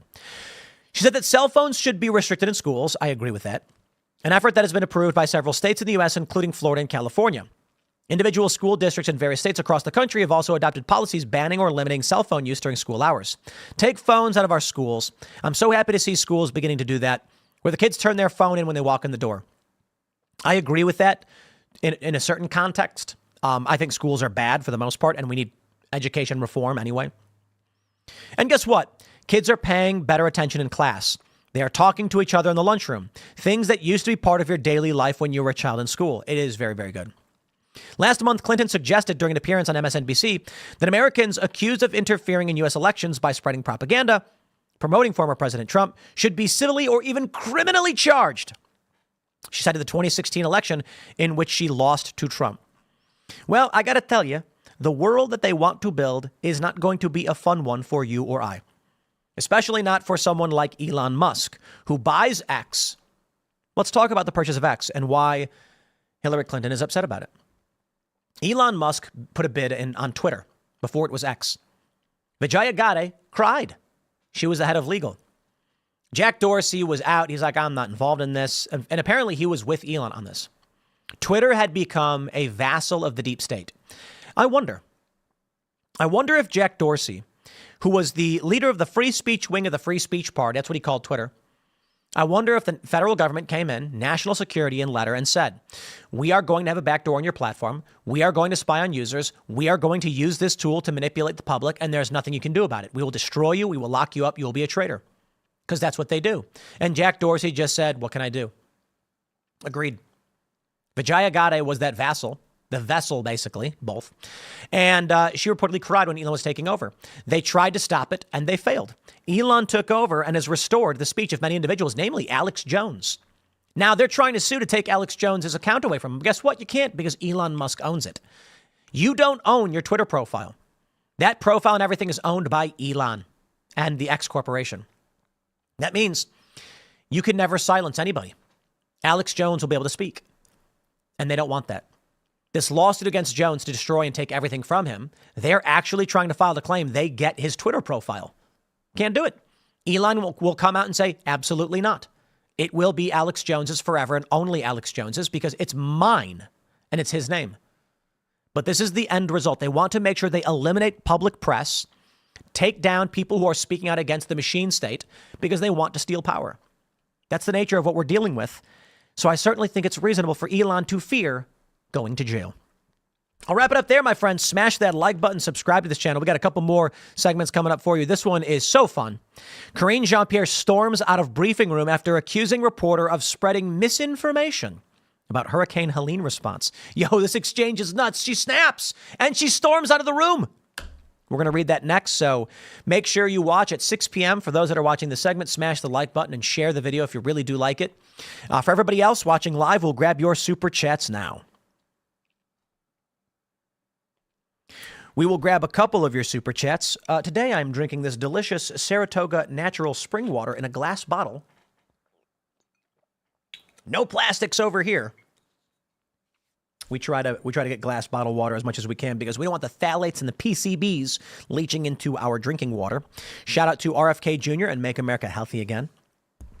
All right, B. Busher. Until we reform education and voting, we will continue to have one party that is able to appeal to the sludge of our society. This has become the uninformed versus the informed. Indeed, it is, my friend. It is very difficult. Not Pablo Escobar says non-citizens being registered to vote. Non-citizens reported this and have himself removed from the voter rolls in AZ. We need Joe Arpaio back. Interesting. Peter Gowak says, is it just me, or is there an alien face in the background of the butcher video on the stump behind him? Had to share on this live stream. I don't know, maybe. Whatever. I think there's a possibility the video may be staged. That's why I brought it up. I don't trust these things, right? It is what it is. It is what it is. All right, what do we got here? We'll grab one more. Mr. Fish Pirate says CBS reports 530,000 migrants brought in under Biden admin will not have legal status extended and must leave, apply for status, or be deported. Wow. Crazy. All right, my friends. Let's grab this next story. This is actually pretty interesting here. This one's from the New York Post. Karine Jean-Pierre, you know her, she's the press secretary. She storms out of a briefing room after accusing Peter Doocy of spreading misinformation for asking about the disaster response. This exchange is wild and is unbecoming of a press secretary. The way she treats Peter Doocy, and he's like one of the only guys asking real questions, is unacceptable. Take a look at this, and then she rage quits. President Biden is fond of saying, show me your budget and I will tell you what you value. If he's got money for people in Lebanon right now, without Congress having to come back, what does it say about his values? There's not enough money right now for His people values, in North Carolina who need it. That's not misinformation. Wait, no, that is your whole. What does it say about his values? There's not enough money right now for His people values, in North Carolina who need it. That's not misinformation. Wait, no, that is your whole premise of the question is misinformation, sir. Well, stop. No, it's not. Joe Biden and Kamala Harris were able to give this money to Lebanon without Congress returning. He is saying, what does it reflect in the values of the administration that right now FEMA has announced they will not have money for another storm? That's all 100% factually true, and he's asking what it means of Biden in what they're preparing for. She's calling it misinformation. What you don't? Yes, it's misinformation. Is there money to send Lebanon right now? I just mentioned to you that we provided more than $200 million to folks who are impacted in the area, and I just shared with you that people are deciding not to. People are deciding not to. Letter to Congress that there's not enough money to help people in North Carolina. We're talking about the SBA disaster loan. That's money for people in North Carolina, and that's important. And people in North Carolina need that. Wait, this is nothing new. Peter, this is nothing new. Congress comes together. They provide money, millions of dollars, for disaster relief. We're asking them to do the job that they have been doing for some time. From a letter that President Biden sent to Johnson, McConnell, Schumer, and Jeffries. The president's letter is not misinformation. Would you agree? No, the way you're asking me the question is misinformation. There is money that we are allocating to the impacted areas, and there's money there to help people who truly need it. There are survivors who need the funding. Okay, so let's just fact check. I'm so sick of this. Mayorkas warns FEMA doesn't have enough funding to last through hurricane season. This is what Doocy is saying. Karine Jean-Pierre is miserable at her job, and she is lying, but wait for the rage quit. Who need the funding, and it's there. That you don't like misinformation. I actually said we have the money available to help survivors of Hurricane Helene and also Hurricane Milton. Now there's going to be a shortfall, right? Because we don't know how bad Hurricane Milton is going to be, and so we're going to need additional funding. That's exactly what I just asked about. No. What you're asking me is why Congress needs to come back and do their job. That's what you're asking. No, he didn't. Congress needs to come back and do their job and provide extra assistance, extra funding to disaster relief fund. That's what Congress needs to do, and we're going to continue to urge that. You may not want that, but that's okay. That's what this president wants, and that's what the vice president wants. Thanks, everybody.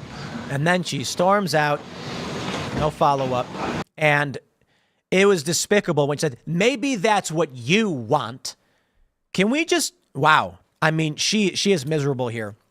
Doocy asked, the president says that the budget shows your values. If he has money for Lebanon right now without Congress's approval, what does it say that FEMA doesn't have the money that they need for hurricane season?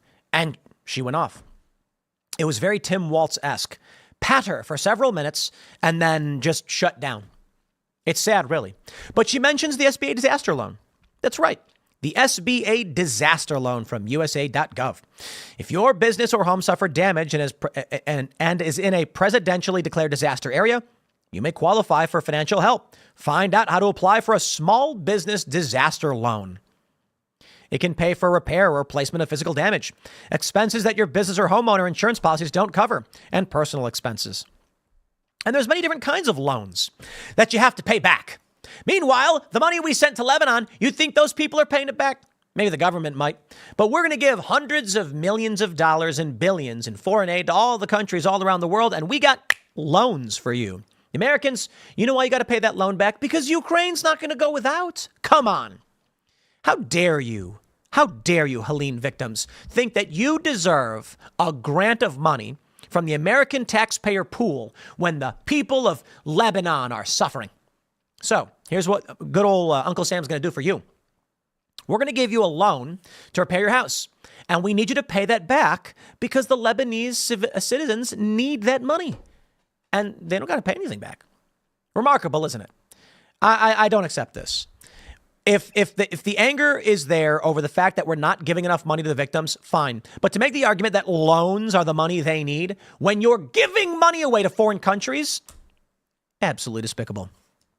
Now, I do want to talk a little bit about, in this segment, the hurricane that is coming. Tampa mayor issues dire warning before Hurricane Milton. If you choose to stay, you are going to die.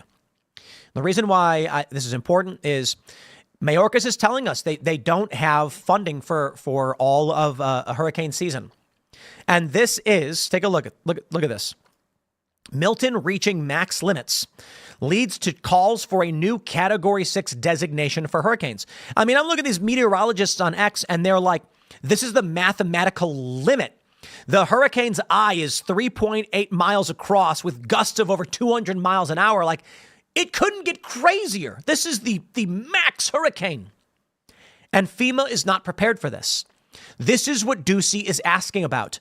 And she says, we have money for Milton. You have money for this storm? What comes next? Why haven't we as a country properly allocated? You want to come at me and say, well, Republicans this and Republicans that.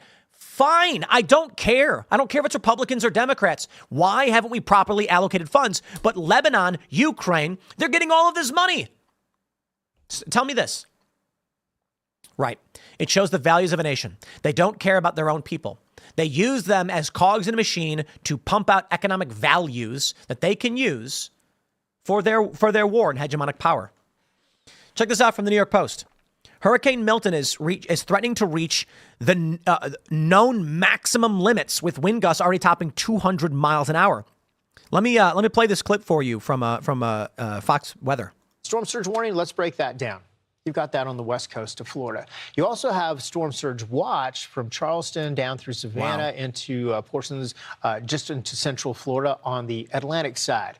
You will have those strong onshore winds, and that's going to bring the storm surge up. We saw it with Helene, 1 to 3 feet of storm surge there for the lowlands. And then we've got, as you take a look at this system and the amount of energy coming toward it, the 15-foot storm surge would be historic for a place like Tampa. Helene, just 15-foot storm surge. Record storm surge then, and a lot of that was up to 7 feet and above that.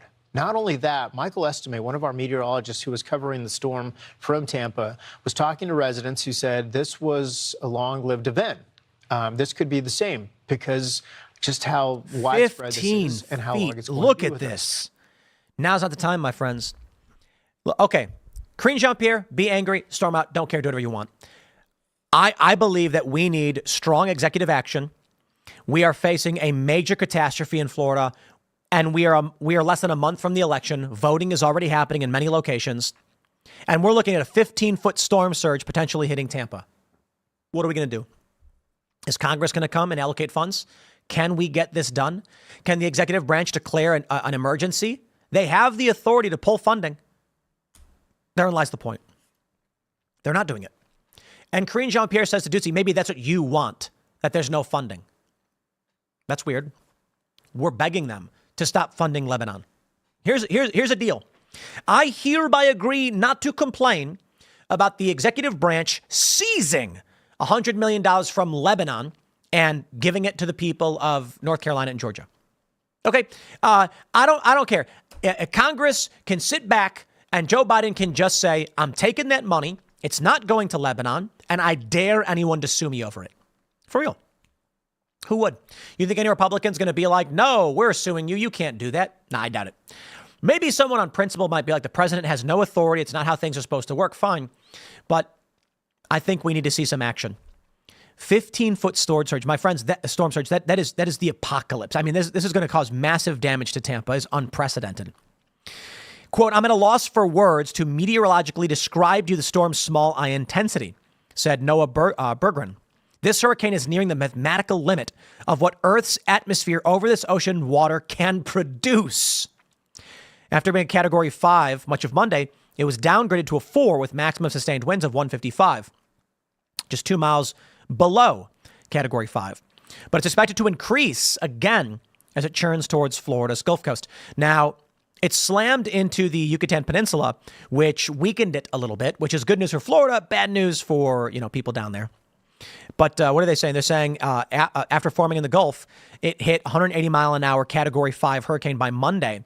An incredible trebling of power in only 36 hours. We know it's coming. We can see it coming. This is a catastrophe. Why are we not mobilizing right now? The federal government could do it. There's a lot that could be done. But our government is dysfunctional. And it's pathetic. We should be doing better. The people of Florida are going to need some help. Guys, if you haven't already, they're giving evacuation orders, and I strongly recommend you pay attention because your federal government ain't got nothing for you. Unless you live in Lebanon and a hurricane is heading there, I'm sorry, hurricane relief likely ain't coming your way, at least not substantially. So, my friends, it's pretty nuts. People, people in chat, they're saying this. People in Florida, they're posting videos. You can see the storm coming. The videos are nuts. And you're probably already starting to feel the effects of the storm. Take this one seriously. I'm going to wrap it up there. Smash that like button, subscribe to this channel, share the show with everyone you know. It's the best morning show. And you can follow me on X and Instagram at Timcast. The next segment may be coming up today. I'll put it up at some point. I'll figure out a time for it. We got this one.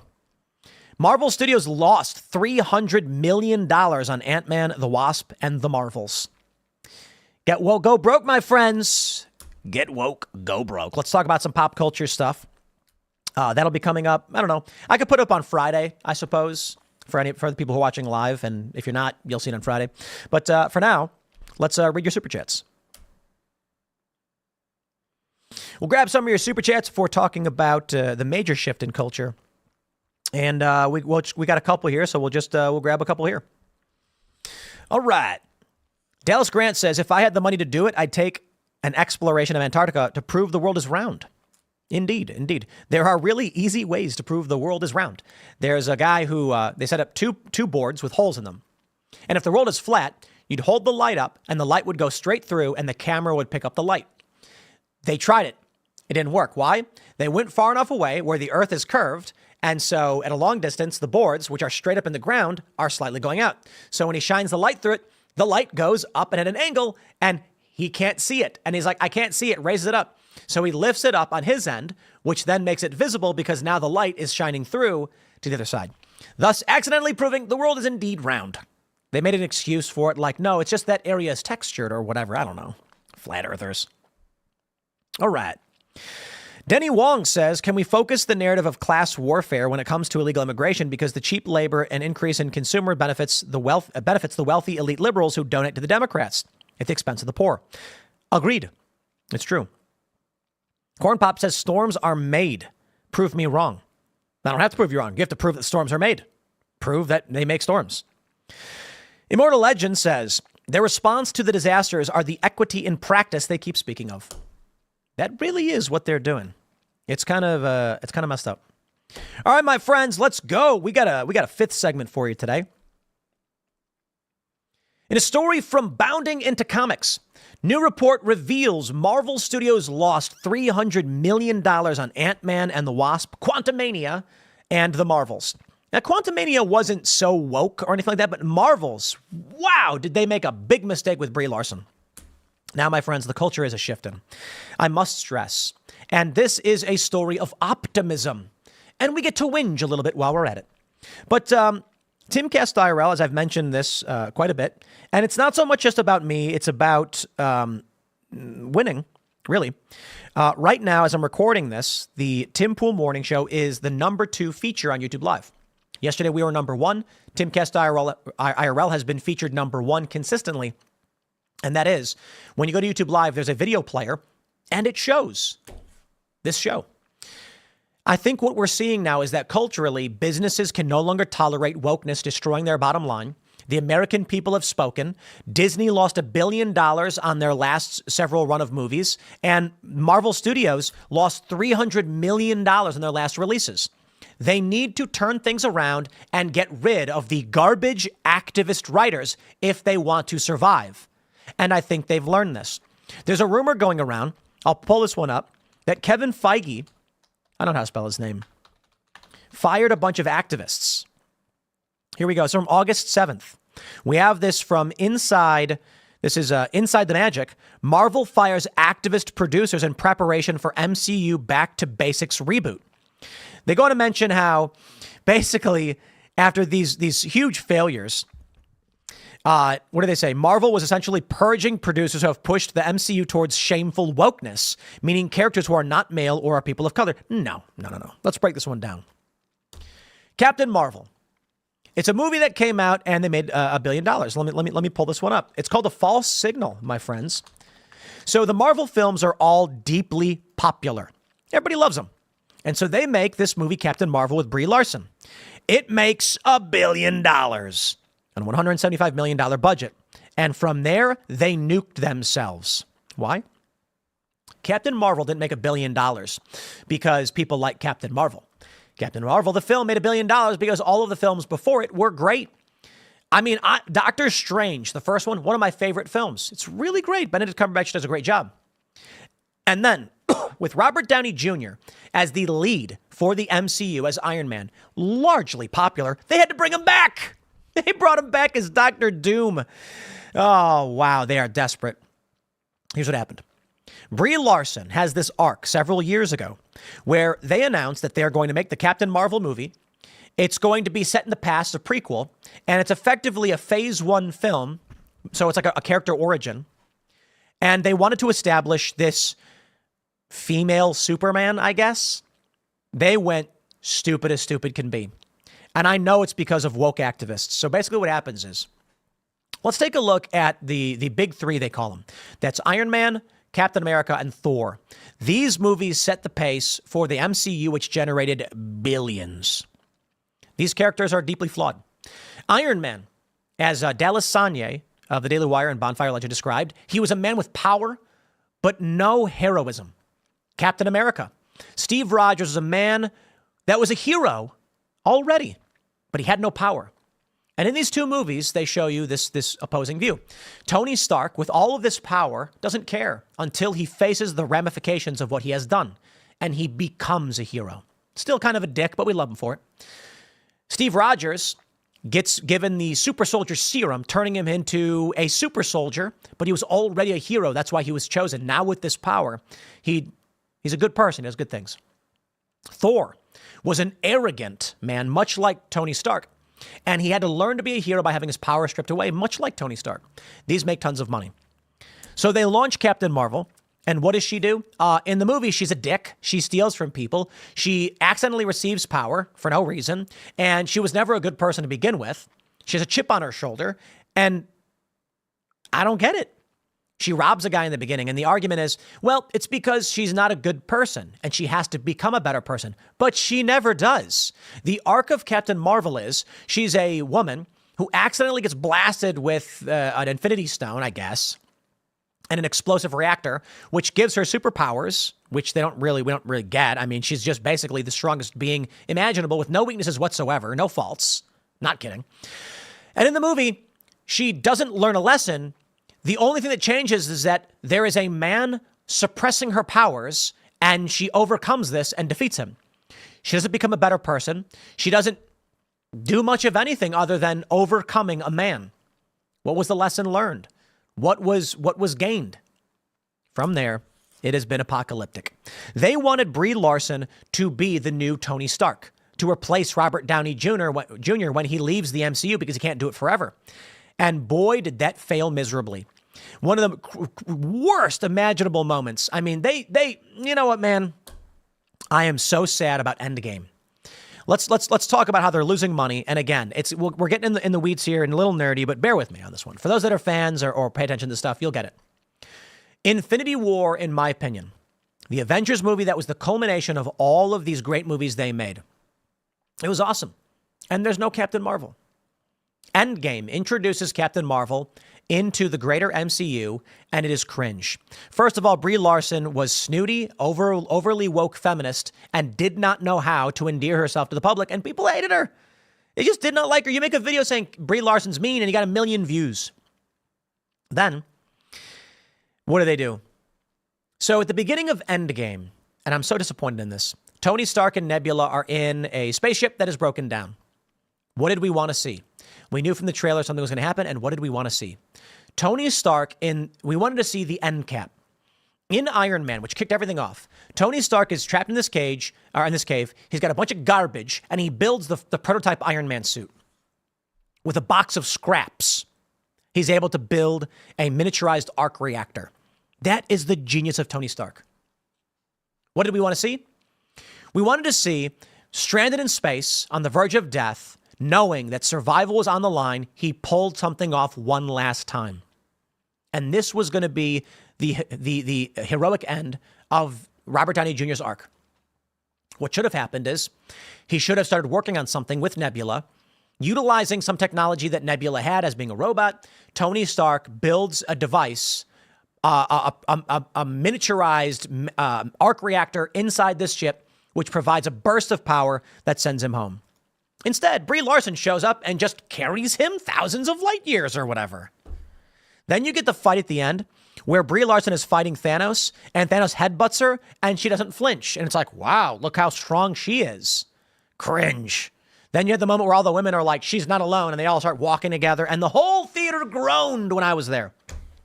This is why you lose money. It's trash. But the reality is, with these activist producers who come in and are heavily focused on wokeness, it is very simple.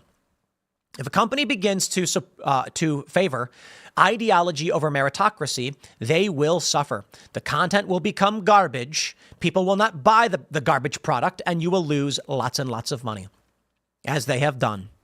So the only thing that Kevin Feige could do is fire everybody. And you see how they try and frame this here? That means characters who are not male or people of color. Shut up. That is not the case. The problem is Brie Larson is an unlikable actress and person. It's a sad but true. She is a dainty, small, thin and frail woman. The guys for all of these, okay, Robert Downey Jr. is Iron Man. He doesn't need to get ripped, but he is still, to a degree, fit-ish. He's not overweight. Chris Evans got ripped for the role. Hemsworth also got ripped for the role. Banner doesn't need to. We are talking about Tony Stark. What is his power? None. He built a suit of armor. Bruce Banner, the Hulk is ripped. We use CGI. Captain Marvel is supposed to be the Superman of the MCU. That's what they claimed. So she's supposed to be strong looking, not a 100-pound soaking wet female. I mean, no disrespect to Brie Larson, but she was the wrong casting choice. Robin Wright would have been way better. Either way, deciding to do this feminist girl boss arc with no real character development is cringe, and it failed. And they lose all this money. Now, Ant-Man and the Wasp: Quantumania is the ramifications, in my opinion, of people who are bad at their jobs, not knowing how to maintain what was built. That's what you get. You hire young activists who have no idea how to do things, and they burn it all to the ground. So, by all means, get woke and go broke. I can simplify it like this. Take a look at this meme. People in the MCU, 2008. Wow, a rich billionaire in a flying metal suit. 2024, gods are real, aliens are real, the multiverse is breaking, half the universe was dead for 5 years, the earth is an egg, and they're just like, ugh. The MCU totally lost the plot. And it's because it's not just about wokeness, it's about a lack of oversight. I blame Kevin Feige for this. I think wokeness seeping in and ruining a lot of this is because he failed to have oversight over his studio and their projects. I'm a big fan of the movies that he's made. The MCU through the 2000s, the 2010s was really great. And now it's just wonky garbage. Nothing makes sense anymore. I was watching Winter Soldier last night, and it's just a political thriller. A little over the top, but a political thriller. S.H.I.E.L.D. is infiltrated by Hydra, and I'm like, this doesn't really affect the greater universe. Infinity War went nuts. All of a sudden, all the characters from all over are crossing over. Humans realize the aliens are here. That was Avengers, they did that. Robert Downey Jr. talking to Rocket Raccoon was hilarious. But they needed to bring things back down to size. They needed more street-level superhero stuff. And it can be higher level than that, like Captain America fighting Hydra or whatever.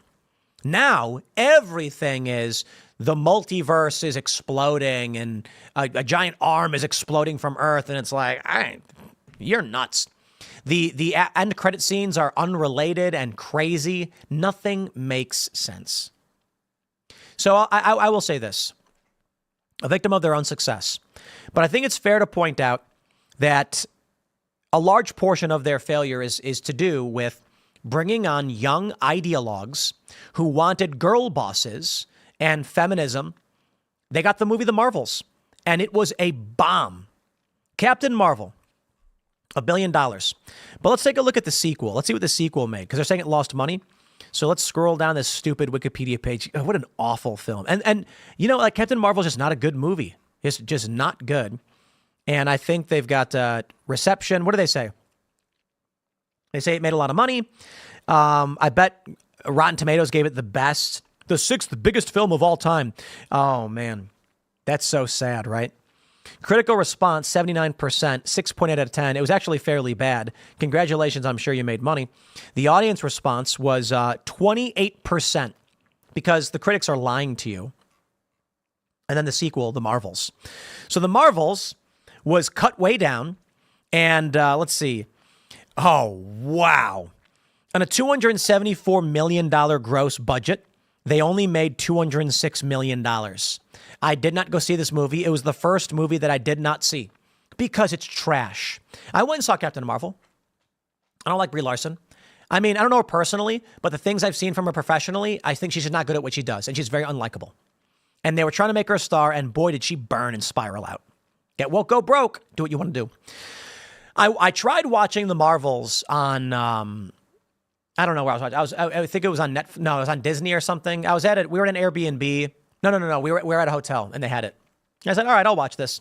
And I just turned it off. I was like, this is really awful. It's 105 minutes long. It's super short. They were trying to just end it knowing that Brie Larson has burned down the MCU, and it was just a terrible choice. But I'll keep it simple for you. Pirates of the Caribbean, masterpiece of a film. I love that movie. That's the only one I like. The rest of them are all garbage. Dead Man's Chest is trash. At World's End is trash. Jeffrey Rush comes back. I don't care. It's all just trash. The last one they did, Dead Men Tell No Tales, was pretty cool. But the first one was great. So I remember when the commercials were out for the second film, I immediately went and saw it in theaters. I see a commercial, it's like the #1 movie in America, Pirates of the Caribbean, Dead Man's Chest. I'll say the movie sucked. I hated it. It was dumb. It was only the #1 movie because the first one was so good. Get this. The first movie made $1 billion of Captain Marvel because people liked the other MCU films. But it was so bad that no one wanted to see the sequel. And the sequel bombed. Get woke, go broke, you reap what you have sown. So Disney, it's time to wake up because this story and all the whinging is a tale of optimism, my friends. We are winning the culture war. These people are realizing this stuff's not fun. It's not funny. People hate it and they won't spend money on it. So what are you going to do? Hey, a communist revolution can force these films to be made and then you can force people to watch them, but they don't want to in the end. And so at least in our country, sorry, it's not going to work. Let's see how Brave New World, what are they calling it? It was originally called Captain America New World Order. Now it's called Brave New World. I have a feeling it's not going to be so good. But I'll give it a shot. Because if it's anything like Winter Soldier, I will enjoy it. Harrison Ford plays Red Hulk. We'll see how that one goes. And I may go see it. I don't know. The MCU has become a spiraled, garbled, nonsense mess. And I don't know if they can save it.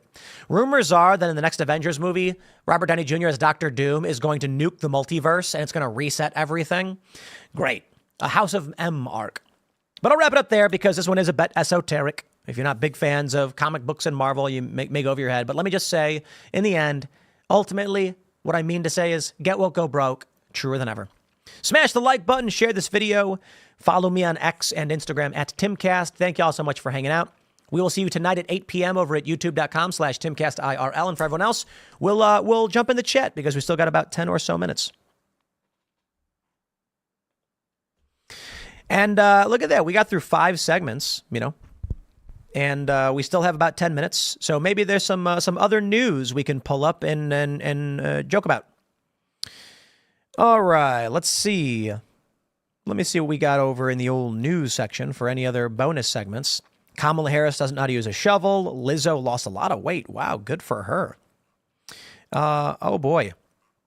Yeah, we'll just grab some super chats for you guys. And, what's this one? New York company unveils 100-foot vote Trump sign and gets sued by the Democrat mayor. Wow. Free speech. Free speech. All right. Michael Leone says adding Category 6 hurricane does nothing but give media more opportunity for fear and headlines. Same reason there's an EF6 tornado. At that point, the result is the same: mass devastation. Prepare well. Prep well. Leave if you need to. Stay safe. No, I think it's fine to say I think it's fine to say Cat 6. If the argument is maximum, if they're saying this could not get any stronger, it's at the cap. I think it's important to say because Category 5 is a range. When Category 3 hits a range, we say it's now a 4.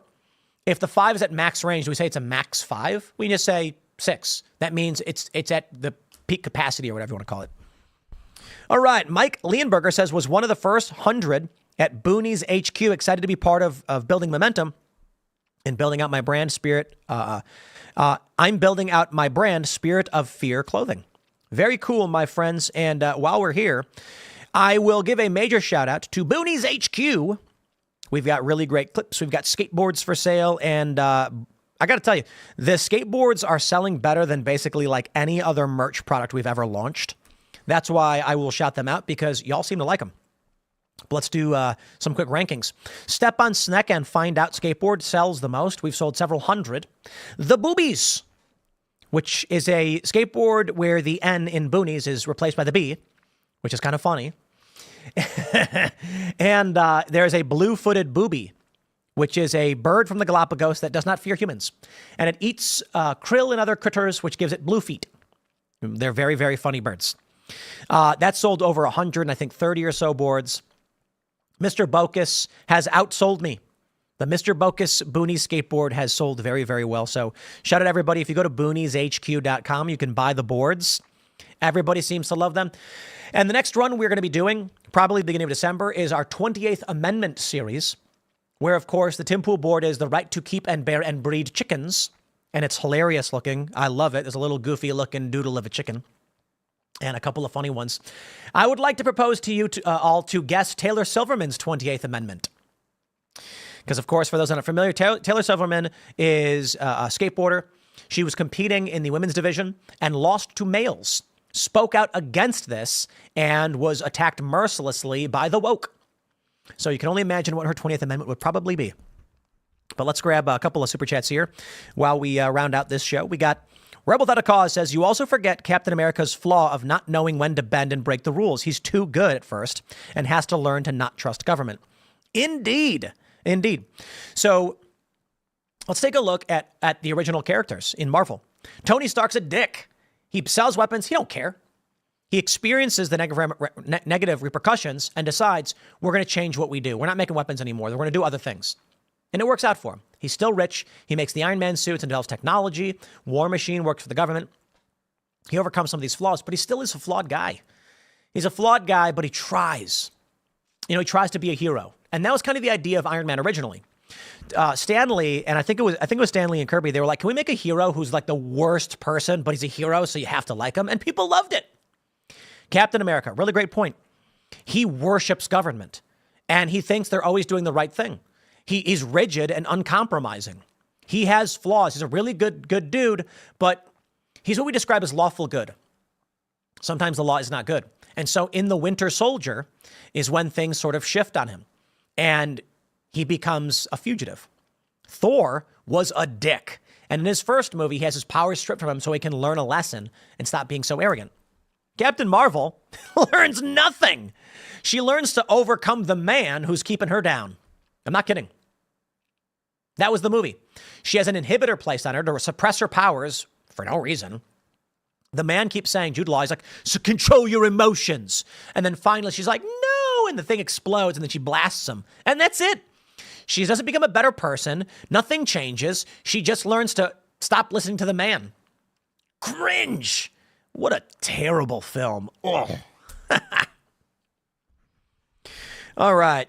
The Sunstreak says, great points on the girl boss BS ruining Hollywood. Indeed. Elasmabra says, male hero's journey. Rise up, falls, gets back up better and wiser. Female hero's journey. Hero and the world become more aware of how awesome the hero already is. Indeed.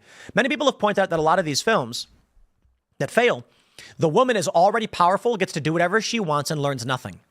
And that's the hero's journey. The hero's journey for men usually is called to adventure, aided by magic. There's like, actually, let me pull up the steps of the hero's journey. Because there's like 3, but then there's like 13 branches. The hero's journey is a common arc in storytelling that is widely popular. Call to adventure, supernatural aid, the beginning of transformation, meets a helper and a mentor with challenges, the revelation, death and rebirth, transformation, atonement, and the return, gift of the goddess. It's an illustration of the hero's journey from narratology. Why is it that when they made Captain Marvel, they didn't do this? They don't want to follow the hero's journey. Let's talk about Captain Marvel's hero's journey. So typically, you will see an individual with Tony Stark. It's not so clear-cut. Call to adventure. He goes out to the Middle East to showcase bombs. He is in this crisis where he's captured, he builds a technological marvel, a miniaturized arc reactor. He has help. No real mentor, though. The story is always him, so it's not. That's why I said it's not the same. With Captain Marvel, she is an Air Force pilot. She flies. Her ship explodes, giving her superpowers. So you do have call to adventure. I'm going to fly a plane, but she was already there. Supernatural aid. The explosion gives her powers. Her mentor is Jude Law, who's actually the bad guy. The transformation, atonement. She ends up turning against her mentor, who is the bad guy the whole time, learning nothing. I don't know. I just say it was not that good. Didn't like it. But the hero's journey usually is broken down to like 3: departure, initiation, return. And they say there's 17 steps and things like this. So it can be overly simplified. But, whatever. I digress. All right. Robert Johnson says you should look into the processual versus post-processual paradigm in archaeology. It's one of the earliest vectors used to hijack science by the left. Sparky says, Tim, it's ironic that feminism changed from women and women things are as important as men and men things up until the 60s to women things are silly and unimportant, so women should aspire to be men. Isn't that funny? Yep.